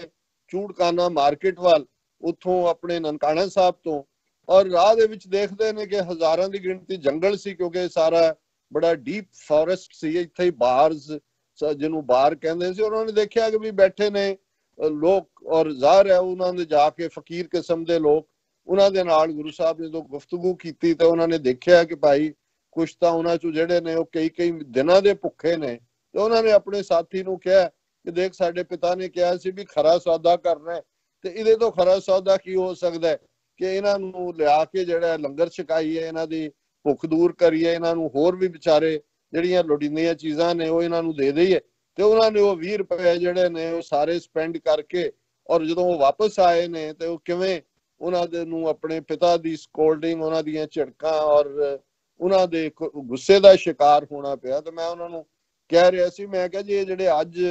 ਸਿੱਖ ਦੁਨੀਆ ਭਰ ਚ ਨਿਕਲੇ ਨੇ, ਕਿਸੇ ਵੀ ਉਹ ਭਾਵੇਂ ਦਿੱਲੀ ਦੇ ਵਿੱਚ ਮੁਸਲਮਾਨਾਂ ਦੇ ਖਿਲਾਫ ਵਾਇਲੈਂਸ ਸੀ, ਰੋਹਿੰਗਿਆ ਮੁਸਲਮਾਨ ਸੀ, ਸੀਰੀਆ ਦੇ ਵਿੱਚ ਸੀ, ਔਰ ਕਿਵੇਂ ਜਿੱਥੇ ਜਿੱਥੇ ਵੀ ਲੋੜ ਹੈ, ਔਰ ਅੱਜ ਨੇ, ਮੈਂ ਕਿਹਾ ਜੀ ਇਹ ਸਾਡੇ ਬਾਬੇ ਨੇ, ਬਾਬੇ ਨਾਨਕ ਨੇ ਜਿਹੜੀ 20 ਰੁਪਏ ਦਾ ਉਹ ਇਨਵੈਸਟਮੈਂਟ ਕੀਤੀ ਹੋਈ ਹੈ, ਇਹ ਉਹਦਾ ਸੂਦ ਵੀ ਜਿਹੜਾ ਹੈ ਉਹ ਤਾਂ ਨਹੀਂ ਮੈਂ ਕਹਾਂਗਾ ਲਫ਼ਜ਼, ਪਰ ਇਹ ਉਹਦੀ ਬਰਕਤ ਹੈ। 20 ਰੁਪਏ ਉੱਥੇ ਹੀ ਨੇ, ਲੇਕਿਨ ਬਾਬੇ ਨਾਨਕ ਦਾ ਲੰਗਰ ਜਿਹੜਾ ਅੱਜ ਦੁਨੀਆ ਭਰ ਦੇ ਵਿੱਚ ਚੱਲ ਰਿਹਾ ਹੈ ਇਹ ਉਹਨਾਂ ਦੀ ਬਰਕਤ ਹੈ। ਸੋ ਮੈਂ ਸਮਝਦਾ ਵੀ ਇੱਥੇ ਵੀ ਜਿਵੇਂ ਮੈਂ ਵਰਲਡ ਸਿੱਖ ਪਾਰਲੀਮੈਂਟ ਯੂਨਾਈਟਿਡ ਸਿਕਸ ਦੇ ਹਵਾਲੇ ਨਾਲ ਅੱਜ ਪ੍ਰੈਸ ਰਿਲੀਜ਼ ਦੇਖ ਰਿਹਾ ਸੀ ਕਿ ਕਿਵੇਂ ਨਿਊਯਾਰਕ ਦੇ ਹਸਪੀਟਲਸ ਦੇ ਵਿੱਚ ਲਗਾਤਾਰਤਾ ਦੇ ਨਾਲ ਉਹਨਾਂ ਦੀਆਂ ਲੋੜਾਂ ਖਾਣਾ ਪਹੁੰਚਾਇਆ ਜਾ ਰਿਹਾ ਹੈ। 40,000 ਦੇ ਕਰੀਬ ਵਲੰਟੀਅਰ ਜਿਹੜੇ ਅੱਡ-ਅੱਡ ਸਟੇਟਾਂ ਤੋਂ ਆਏ ਨੇ ਨਿਊਯਾਰਕ 'ਚ ਹੈਲਪ ਕਰਨ ਲਈ, ਉਹਨਾਂ ਦੀ ਵੱਡੇ ਪੈਮਾਨੇ ਤੇ ਮਦਦ। ਸੋ ਇਵੇਂ ਹੀ ਸਤਿਗੁਰੂ ਰਹਿਮਤ ਕਰਨ, ਇਹੀ ਜਿਹੜਾ ਸਰਬੱਤ ਦੇ ਭਲੇ ਦਾ ਸਾਡਾ ਸੰਕਲਪ ਹੈ, ਹਰ ਸਿੱਖ ਦੇ ਅੰਦਰ ਵੀ ਔਰ ਹਰ ਇਨਸਾਨੀਅਤ ਨੂੰ ਪਿਆਰ ਕਰਨ ਵਾਲੇ ਦੇ ਇਨਸਾਨ ਦੇ ਅੰਦਰ ਵੀ, ਜਿੱਥੇ ਇਸਲਾਮ ਦੇ ਹਵਾਲੇ ਨਾਲ ਵੀ ਅਸੀਂ ਦੇਖਦੇ ਤੇ ਇਹੀ ਖੁਦਾਈ ਖਿਦਮਤਗਾਰੀ ਹੈ, ਜਿਹੜੀ ਖੁਦਾਈ ਖਿਦਮਤਗਾਰੀ ਖਲਕਤ ਦੀ ਸੇਵਾ ਹੈ, ਇਹੀ ਖੁਦਾਈ ਖਿਦਮਤਗਾਰੀ ਹੈ। ਸੋ ਅਸੀਂ ਸਭ ਦੇ ਭਲੇ ਦੇ ਲਈ, ਕੁੱਲ ਆਲਮ ਦੇ ਲਈ ਜਿਹੜਾ ਹੈ ਉਹ ਗੁਰੂ ਚਰਨਾਂ ਦੇ ਵਿੱਚ ਅਰਦਾਸ ਕਰਦੇ ਹਾਂ। ਜੀ ਡਾਕਟਰ ਸਾਹਿਬ ਬਿਲਕੁਲ। ਸੋ ਇੱਥੇ ਹੀ ਛੋਟੇ ਜਿਹੇ